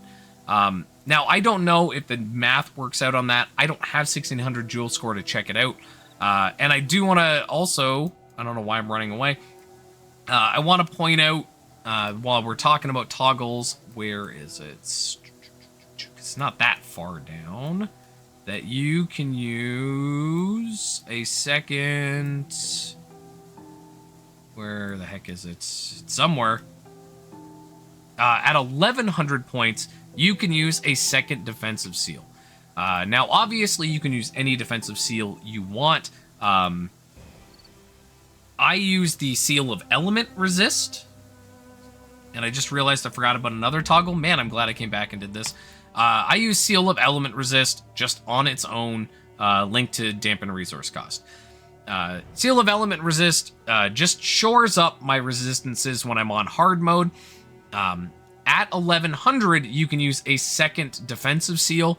Now that I'm using dodge again, I could use Seal of Dodge. I could use any of the dampening ones, which I don't personally need, but I could use Seal of Chaos Resist as well, which is actually my next thing. As soon as I get the points, I'm going to be getting it and putting it in here. Again, with the offensive seal, there are a couple ways you can go. I just wanted to pop back in and talk about that. The other toggle I am using, Statler, you were so not helpful, is Unite Crowd. Now, I see a lot of people put this in without even reading what it does because they saw that somebody else had it.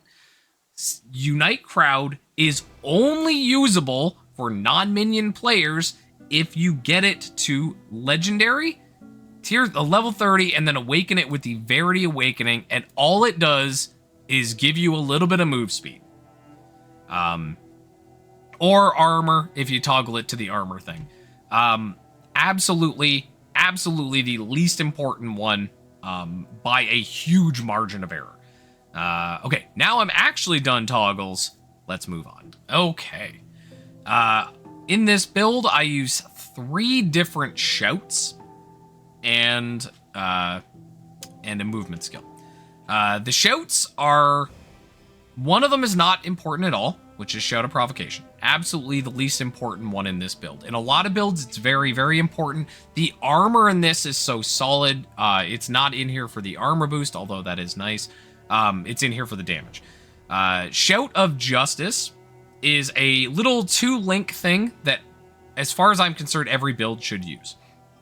Using buff activation upon crowd control linked to Shout of Justice. Anytime you are hit by a crowd control, as long as Shout of Justice is on cooldown, or off cooldown, or however you say it, it will go off and break you out of crowd control. Wonderful thing. I have it linked to Hushed Shout and Time Acceleration with the Source Awakening and the Origin Awakening, just so I can get the cooldown down to 8 seconds. It's pretty effective. You can really take this farther if you want, but honestly, it's really good on its own. The one I like, the one I've started using, especially in this build, is Shout of Terror, connected to buff activation when hit. Shout of Terror, when it goes off, gives armor dampening to enemies, and with the, with the Predator's Roar linked to it, they take increased damage because it gives them vulnerable. It linked with a bunch of stuff will go off bloody well all the time. Every 5.3 seconds it can go off and stack effects and make the enemy take more damage. Really, really nice. Absolutely not critical to the build, but really nice to have if you have the space. The movement skill I use is Shield Charge because it is the fastest overall movement skill. It can get a lot of cooldown. It can get a lot of uses. What do I have? 9 use count and a 1.4 second cooldown. You can move like hot buttered lightning with this thing. Unlike some of the other skills, even if you are at maximum move speed, this can move you faster than that. Some of them, like Roll, are actually slower at the max move speed, but this is very nice. Obviously, you're going to want use count with, I feel the Verity Awakening is the best choice, and Disarm with the Verity Awakening again to give more move speed increase. Now, if you're at max move speed, instead of going with the max move speed one, I would probably come back in and use like cooldown recovery speed or so like the Sorcerer or the Origin Awakening. Shield Charge itself is really, really nice. Again, it moves really, really fast. Shield Pulse, I don't even know what Shield Pulse is. I've never really tried it because I use the Verity Awakening because I want the extra uses. I don't know how effective something like this is, or Origin, because I've never looked beyond the +2 use count. What is this? Chance to receive Shielded Determination. Oh, so you gain armor on that one, which I guess could be really good. That's got movement skill cooldown speed. Cause Shield Pulse on hit, so it does some physical damage. That could be okay, maybe. I don't know. You could use it to set some stuff off or something. And then I have it linked with buff activation upon using movement skill to Shout of Provocation. Again, absolutely not necessary. In a lot of builds, this is very important because it will boost your armor. And getting your armor... getting your cooldown and the uptime past each other is not very hard. You really only need two or three. So Time Acceleration and Hush Shout, and then I think one more will get the cooldown down, where the cooldown and the duration surpass each other, so you can keep full uptime on your armor. It does give a nice little damage boost as well, so that's why I use it, but it is absolutely not necessary. As far as I know, that is it. That is the whole thing. I am going to talk real briefly here about Runestones, because Runestones, and I always say this in my videos, Runestones are the least well-utilized gear slot in the game. Ideally, what you're going to want, because you got 3 spots, you are going to want one that does something to your main skill. Maybe gives it some crit rate, gives it some damage, whatever. Okay, area of effect, something like that. You're going to have one that gives something to your offensive seal. So your seal is striking or your seal of condensed destruction. Again, effect. I think effect is about the only thing on it. And the last one I can't currently make use of because I have it on the other page is you're going to want one on your enhanced skill, your attack enhanced skill. Again, effect, cooldown, duration, any of that kind of stuff. Very, very strong. Don't break your neck trying to get really good ones. It is really not worth it. They are not particularly powerful. Again, I've currently just got one that gives me some crit rate on here. I don't even know if this one is linked to anything. Oh, aura and seal effect. So I do have one on there. They are not worth the effort. I know people have completely redone their entire boards because they got one that was like +2 damage amp or something. And that's such an inconsequentially small amount of damage amp. It's barely worth the effort. These definitely need to be worked on. Holy hell. Okay, we're done the rune board. I don't know what else we got left, but let's get to it. Okay, avatars. Now, Avatar is really good at filling in gaps. The only one that I absolutely recommend is Spica. Spica obviously is really good for a bunch of reasons. One, you get the, what is it called?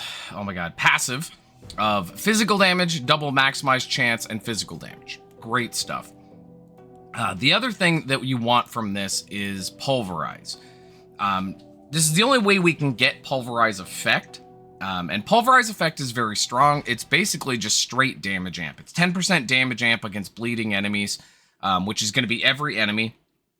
And if you use the Pulverize effect and the other, you gain more damage amp.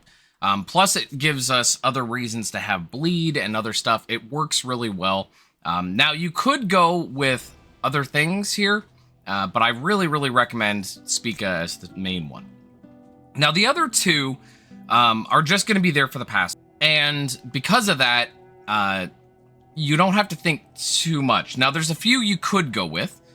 You could go with Hamal and Katzor, which is what I did. And I went for the stats and the strength percent. Now, I went with these because I'm using the... oh my god, the necklace. I can't remember the names of things. That's why I went with these two, because they're going to boost my strength, and every 50 strength I get damage amp, which is nice. There are other ones you could go with for these two. Katzor you could stick with and go with the area damage and area of effect. It can be very strong. Realistically, I'm not even actually sure if the Hamal... or sorry, if the Katzor, if I should go with strength, or if I should go with percent area of effect, which I'm actually going to test right after this. As for the other one, the only other really, really good one is Leo, because of the attack speed and movement speed amplification. Now, if you already have your attack speed and stuff taken care of, this is not very good. You should go with one of the other two. The last one is always going to be Boreal. In a hit point based build and in a barrier build, it's going to be the barrier one. Because you can only get the first slot, or with the second slot, sorry. You can only get the first and second slot, and it only goes to level 15, so this is just a nice little hit point boost.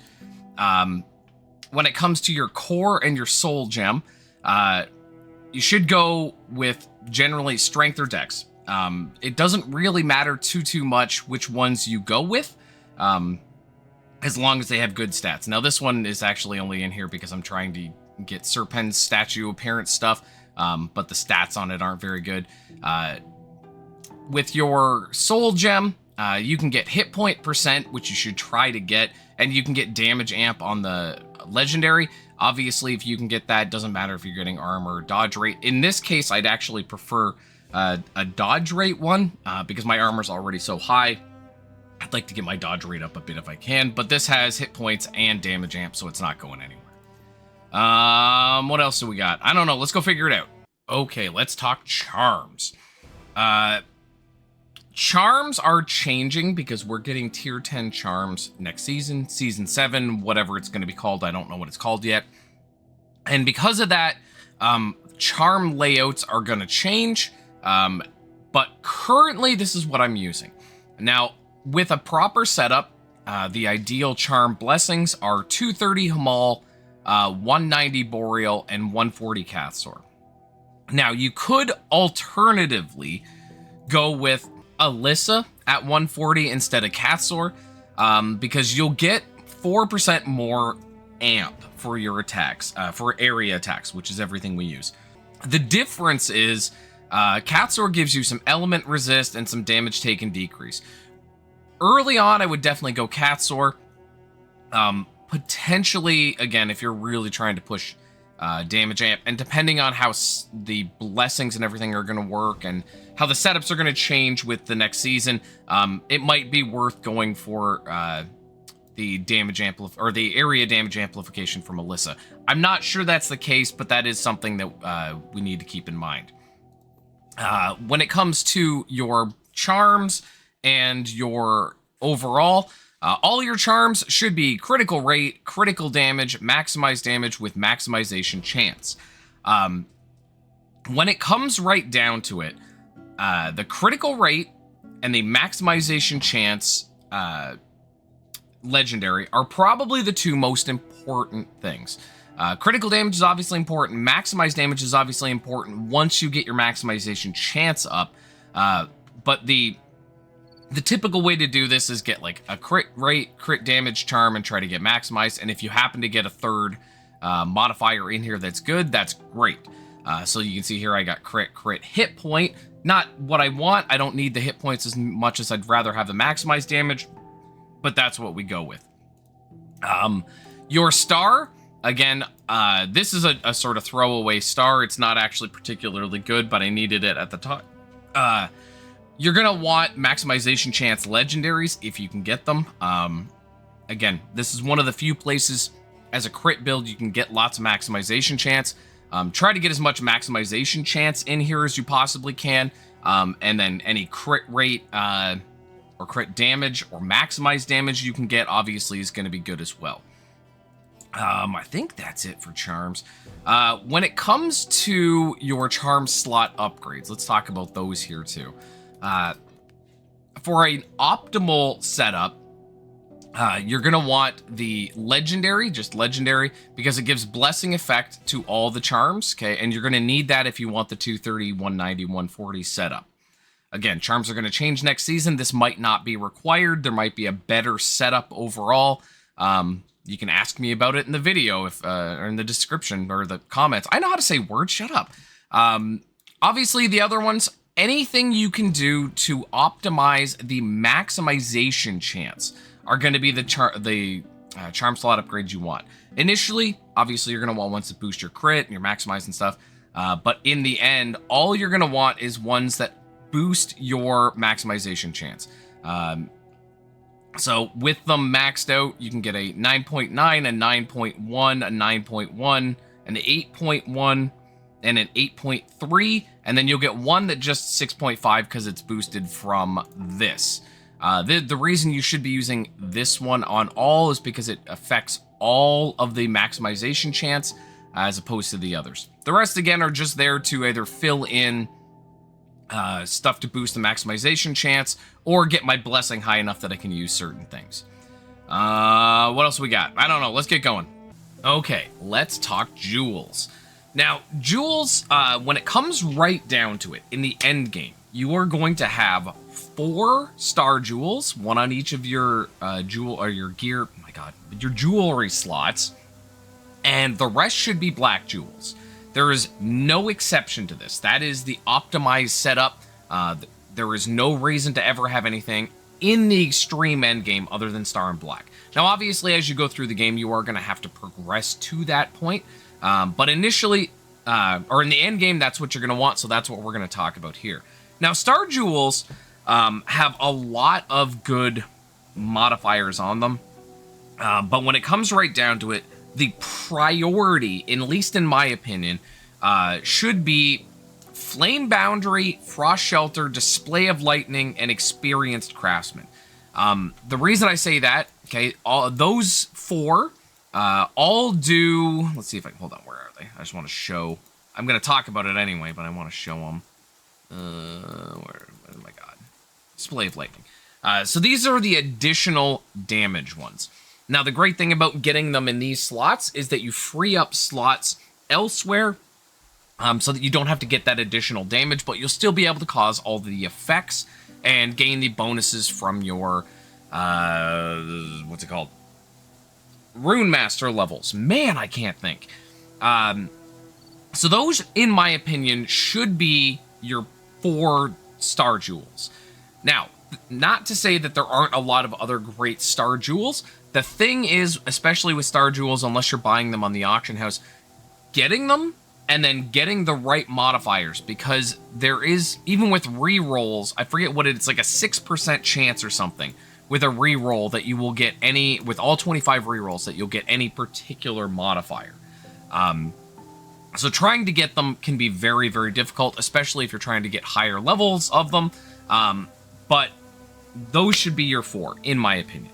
Now, I am going to talk about a bunch of other ones here that are good. Actually, can I bring you over here? Or are you going to do that thing where you don't let me bring it on the screen for some reason? You're not going to let me bring it on the screen, so I'm just going to... Okay, so Star Jewels. So Ruthlessness gives you area of effect and area of effect damage. That can be really good. Area of effect's always going to be solid, so it's not a bad choice. Where's the other one that's area of effect? Red Ant and Annihilation. Those 3 all give you area of effect on top of other things, so they're not bad choices. Then there are a few.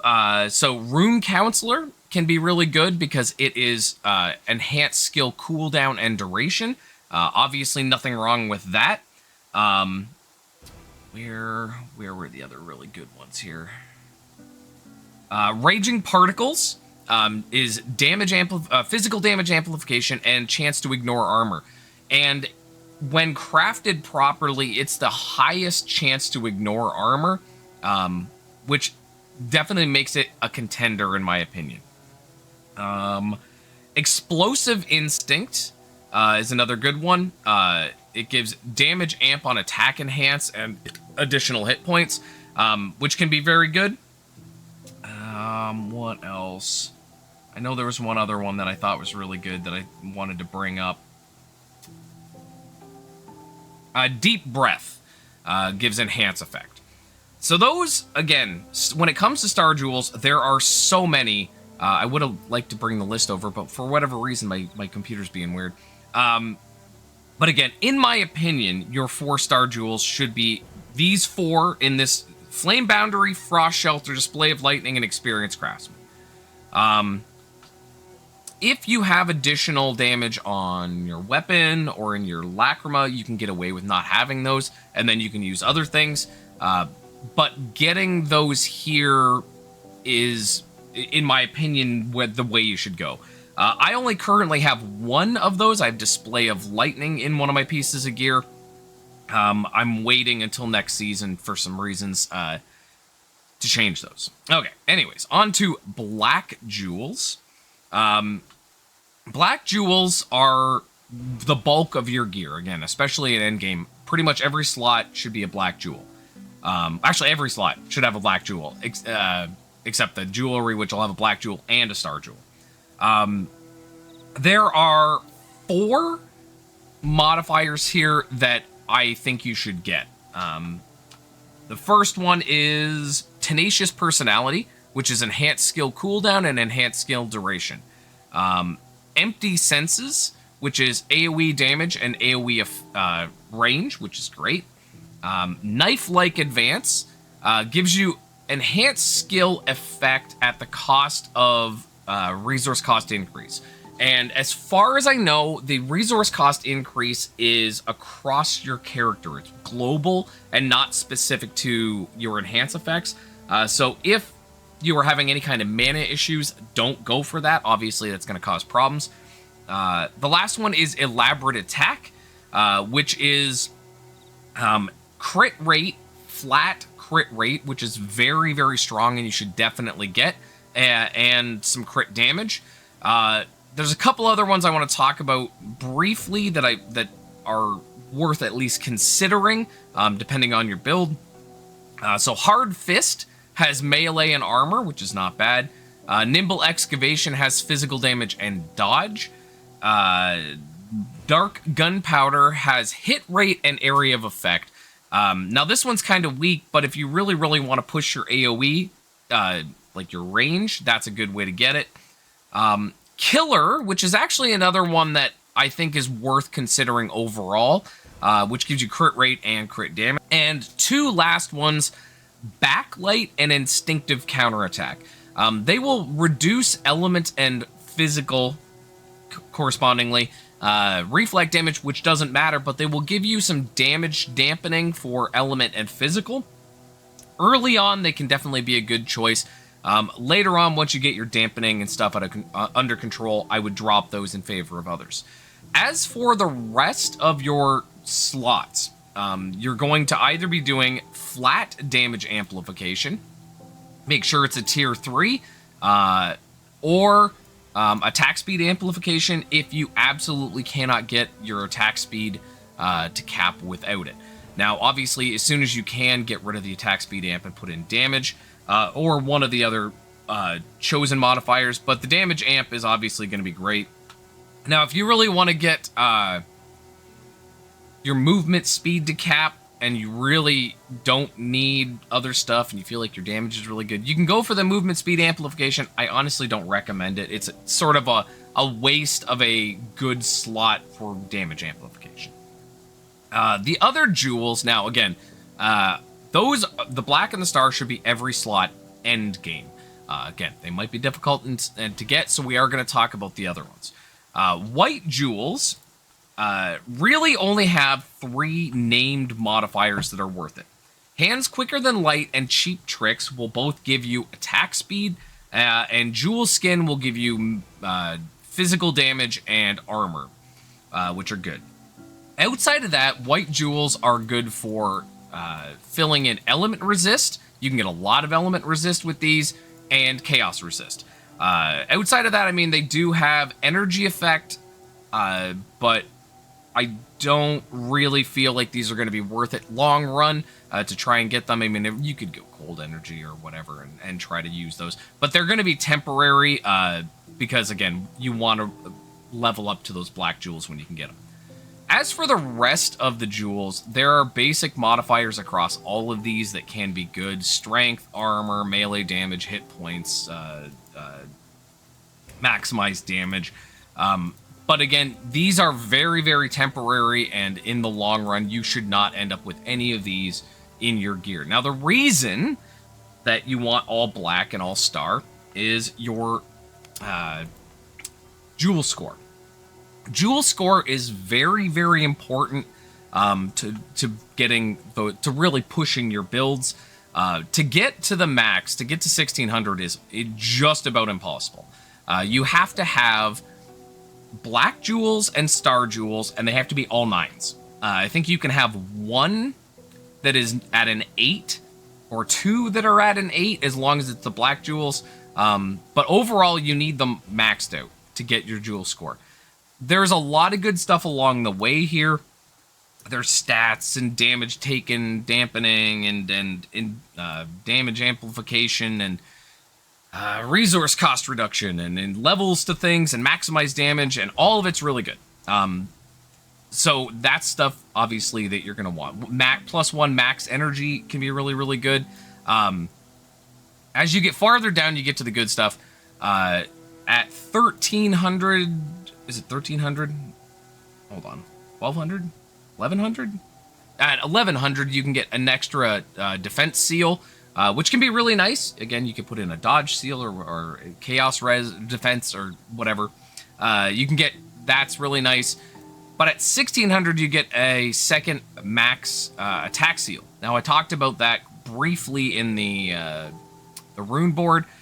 But getting to this is just about impossible. But that is the end game goal, because this can make a really huge difference to your build. Obviously, trying to get your jewel score up requires you to get higher level jewels. Okay, so black jewels, and they have to be high rolled. I know I have a few here. Where's one of them? I have like a 5, but it's a star jewel, and it was all I had at the time, so I put it in. When they give us a way to remove jewels, I'll be sorting this out. But for now, it's just going to stay there because it's good enough. Okay, that's it for jewels. I'm not sure what else we got, but let's get going. Okay, let's talk about the Rune Hunter Registry, or God's Blessing, or whatever you want to call it. So you get 3 things here. The first page, in my opinion, movement speed is head and shoulders above the others. If for some reason later in the we found a way to get our movement speed up disgustingly high without using the movement speed boots, obviously this wouldn't be the best choice. Something like hit points or resources, these are all good, but this is so much more important to your overall play that I absolutely recommend it. When it comes to your second page, the first one, in my opinion, is non-negotiable, which is from Affluence Item Drop Rarity. This is a huge chunk of item drop rarity in a slot where you're not going to get much else that is really impactful. This will really, really help you get those pieces of the items you need, the essences you need, all the stuff. This affects pretty much everything. I absolutely recommend it. As for your second one, that is much more wide when it comes to things. So people use double reward drop on disassemble, and I mean, it's not bad. Obviously getting extra disassemble stuff, especially next season where they are lowering the cost in the disassemble shop, this could be worth doing. In my opinion, though, I went with strength. Obviously you could go stats as well, would be strong, especially if you're starting to come through the character and you really need to get your stuff where it needs to be. The other ones are, in my opinion, not great. Element resist at the cost of dampening is terrible. Chaos resist at the cost of dampening is terrible. Hit points at the cost of barrier is fine, but it's only a 10% hit point boost. And you'll get more hit points out of this 5% strength in the end game than you will out of this 10%. In combat sense, there is something to be said about going for this flat physical, at the cost of element resist, especially if you have, there's a couple of different ways to get your element resist caps up higher. So if you can get above 75% and then use this and drop below, this could be good. There's also where was it? The area of effect link rune levels, at the cost of resource amp isn't also not bad. But again, in my opinion, just go with one of the stats for the second one. I think we got Mastery left, so let's get over there. Okay, Masteries. As you come up through the levels, you can use these to fill in gaps if you need more hit points, if you need more resistances and stuff. But this is my end game setup. I feel like it's pretty solid. Now, the one thing I feel like I've done possibly that won't be optimized here is these two, but I'm not going to bother messing around with them. Nice thing about this is resetting it is really cheap. So if you set them up and you do it wrong, it's not a big deal to reset it. In weapon, the first choice obviously is this. You need at least 3 points to move down. It gives you flat weapon damage, which it only gives you 5 per level, and I honestly think that these 2 extra points should be put down here. Maybe I'll go mess around with that. It's not going to make much of a difference because it's only 0.6 damage amp, but it probably is better. In the second tab, if you're coming up through the character and your crit, you're trying to switch to crit and you're having trouble getting your crit rate up, this third slot gives gear critical rate. Up to 30% with 10 levels. So that's going to affect your base weapon critical rate. And I absolutely recommend it if you don't have, say, the crit rings, or you're just having trouble getting your crit rate up in general. Obviously, just move over to seasoned attack once you've got your crit rate all sorted out, because this will 40% of your base weapon damage is huge, especially on the weapons that you can't get anymore. Last, obviously, damage amplification is a good choice. There is something to be said about... No, it's not in here. Never mind. Nope, it's not in this one. In armor, again, you have to put 3 points in the first one. Put them in the first thing because it's the only one that does anything for you. This second tab, or second tier, I use as an along the way thing. Using element resist to help you fill in the element resist until you can get it elsewhere, because it's really nice to get it and not have to worry about it. After that, enhanced skill rune duration is absolutely going to be the best one here. Enhanced skills are, I've talked about it time and time again, my damage goes from 300 billion to 800 billion when I'm using my enhanced skill over a minute on the target dummy. It is massive. I cannot recommend this enough. The bottom row, this is the one that I was thinking about. So dampen damage taken, obviously in the first one, if you are having damage issues, can be really, really good. Once you get dampen damage taken care of, I wouldn't use this anymore. There's also chaos resist, which to a lesser extent you can use. It's definitely not one of the better choices here. Block expertise can be good, but again, not one of the better choices. I went with hit point amplification, and I stand strongly by this. Hit point amp is really, really nice to get. But again, dampening is more important, in my opinion, if you don't have dampening. In accessory, again, 3 points into here, you have to do 3 to go down. After that, you can go with either damage, movement speed increase, or stats. Now, again, this is a very flexible slot. At this point, I should probably take the movement speed out and put it into the damage. In fact, I will do that after.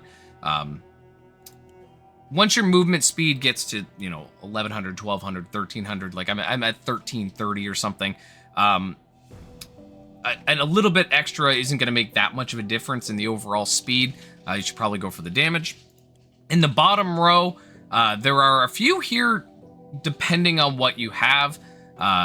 Aura and Seal effect is obviously very strong. It's going to be affecting your auras, especially if you can get to the point where you're running 2 auras. With that said, max armor penetration, if you are already at the armor penetration cap, can make a difference. It can make a big difference. You would have to test this for yourself based on your seal that you're using and your setup and everything, but this is something to keep in mind. If you're going the potion route, obviously the potion should be getting plus 10, because the potion effect is going to be a big deal. In your alchemy mastery, most of this isn't going to make much of a difference, and honestly, I think at this point, my mana potion, I could probably drop all 3 of these and move them over and just get myself some combining discount. Obviously, the left is for enhanced potions, and even though I only use them for the item drop rarity and stuff, enhanced potion duration, enhanced potion effect are good, and being able to produce the unique grade potions is also good. Now, if you're playing multiple characters, you don't need to take this point. You can skip this point, have one character set up the potions to craft, and then just have the other person pick them up, so that you don't have to use this point. I'm too lazy to do that, though. But it's a good plan. It saves you the points here, and then you can put them elsewhere. Again, I go mana pots because health pots, especially in this build, are completely useless. Giving them any kind of effect is going to be a waste of your time. So the mana pot stuff's great. The combining price discount is really good. It saves you a lot of money if you're going to be doing a lot of high-end combining. In fact, I should probably come change this. I'm going to do all of that after this. The only ones you do really care about here are these 2. Absolute Perfection and Spring of Inspiration. Spring of Inspiration, when you use a mana pot for 5 seconds, you get 15% resource cost dampening. It's very important overall. It really, really helps with your mana control. Can't recommend it enough. The other one is less effective, but I feel it's important. So when you use a hit point potion, it will remove dots, bleed, burn, and venom. Even if you are using or you have a build like where I have mine, where I don't have to worry about regenning health from the health pots, if I get a dot on me, I can force use a health pot to remove it. And I think that's a really good thing to have. As for the bottom, again, I only ever use the chance increase elixirs, so I went with the 50% effect here. You can go with the movement speed if you use movement speed pots. And as you're leveling this up, if you can get down to this and get the Alchemy Mastery XP gain increase, it'll help you get through your mastery levels, and then you can just reset them after. Whew, okay, what do we got? Oh, jeez. What do we got left? We got Rune Master levels. Let's go do that.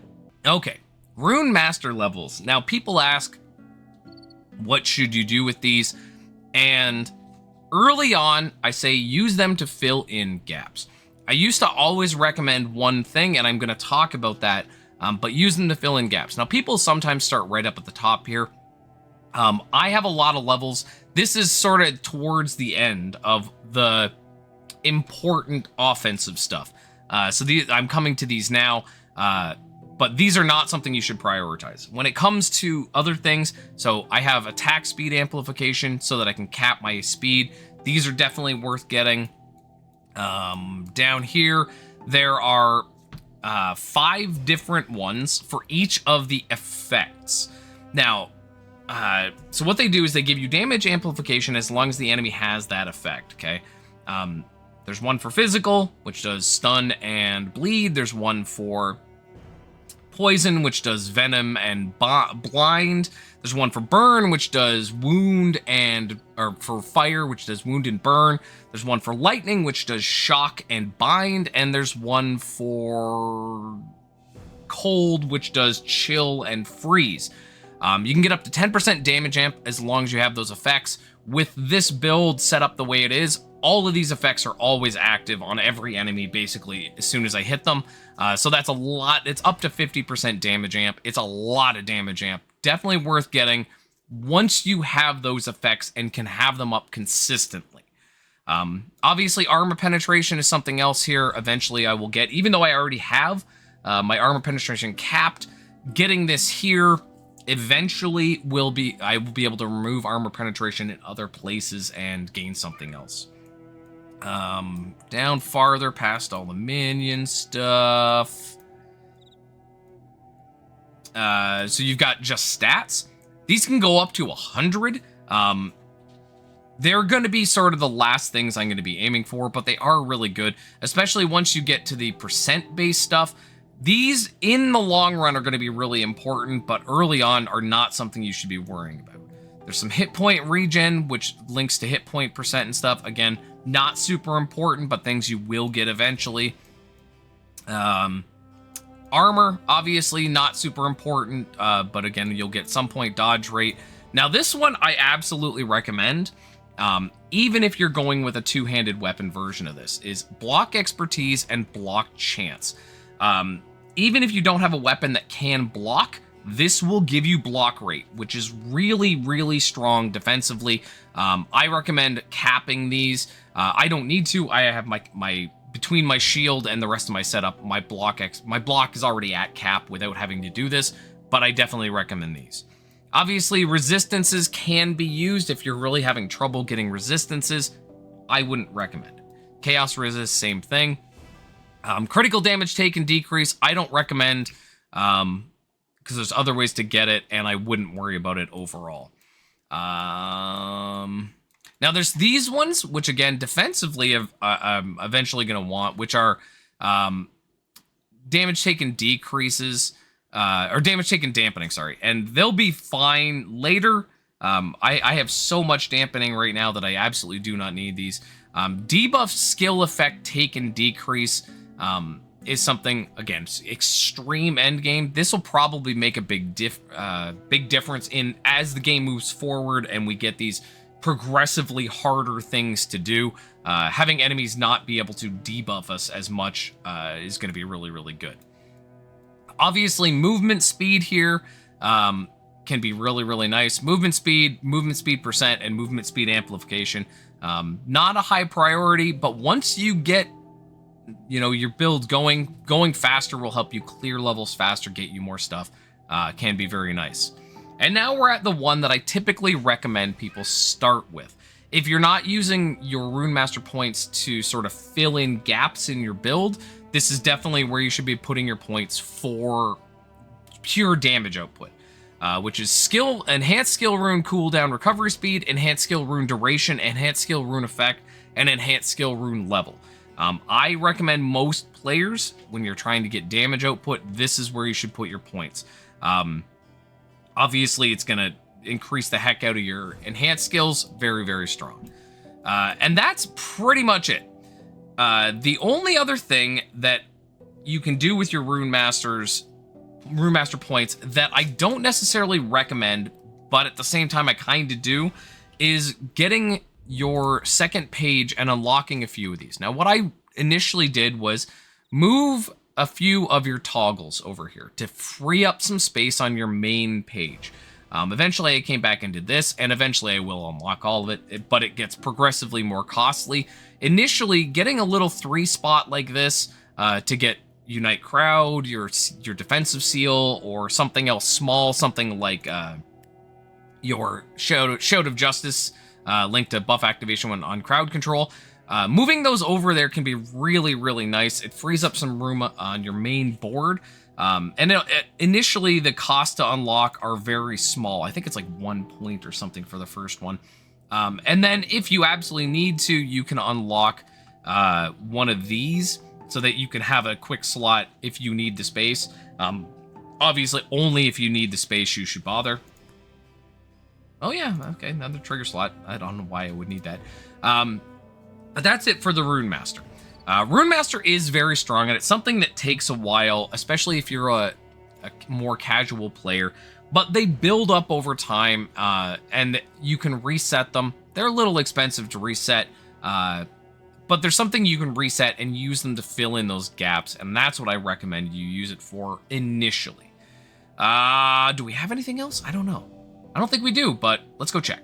Okay, offerings of the 12 gods. I forgot about these. I always forget about these. When it comes to this kind of build, and any kind of build that isn't minion or sentry, this is going to be basically the same across the board. As you get the points, your first point should go into Leo. It will give you 15% melee damage and 0.1 damage amp, melee damage amp. Okay, your next point should go into Spica to give you 15% damage on attack and amplify damage by 0.1 when attacking. Your third point should go into Alyssa for 15% physical damage. After that, you should try to either max out Leo or max out Spica. And the reason I say you should max them out, it's not going to make a difference whether you put the point effectively. Not going to make a difference whether you put it into Leo or Spica. It's going to give you basically the exact same chance and the exact same amount that you can get. So you can get, with Leo, you can get between -2 and +4 melee damage per point, and between 0 and 0.3 damage amp. It's exactly the same with Spica, where you're going to get -2 to +4 damage on attack and 0 to 0.3 damage amp on attack. These are the only two that are going to offer damage amp, so those are the priority. Now, you could just go back and forth. It doesn't matter. Initially, in my other video, I talk about that you should just fill one of these out, and it doesn't really make too much of a difference. As long as you're putting them into these two until they're maxed, before you start putting it into Alyssa. Now, I did throw 1 point into Mirceti for the hit point potion, mana potion, barrier regen. I only did this because my seasonal character needs the barrier regen. I wouldn't bother putting a point into this until you've got all 3 of these completely filled. But that's, the opinion. Once you get these to max, we can talk about trying to optimize and what the median is and trying to see if it's worth re-rolling them and stuff. But for now, again, Leo, Spica, Alyssa, and then fill up Leo or Spica. I think that's everything. Let's finish this video up. Okay, you made it. How many sessions did it take you to watch the whole video? Let me know in the comments. Yes, it is crazy long because I wanted to give as much information as I possibly can. Again, I will be doing 2 other versions of this same video. The one is going to be incredibly short as I can possibly make it, to give all of the information that I just gave, with none of the explanation, just hammering out information. I think I should be able to do it in like 20 minutes or something. The other one is going to be on a beginner build for this, to get you from the start of the game to a point where you can actually start working on the actual build. I hope you enjoyed. I will be doing more of these with other overall setups. Like, I'm going to be doing bowgun and minion and sentry and all of that, and getting a little more intense about the overall thing. But that's it, the whole thing. I hope you enjoyed. Let me know in the comments how much you hate me now, and get out there.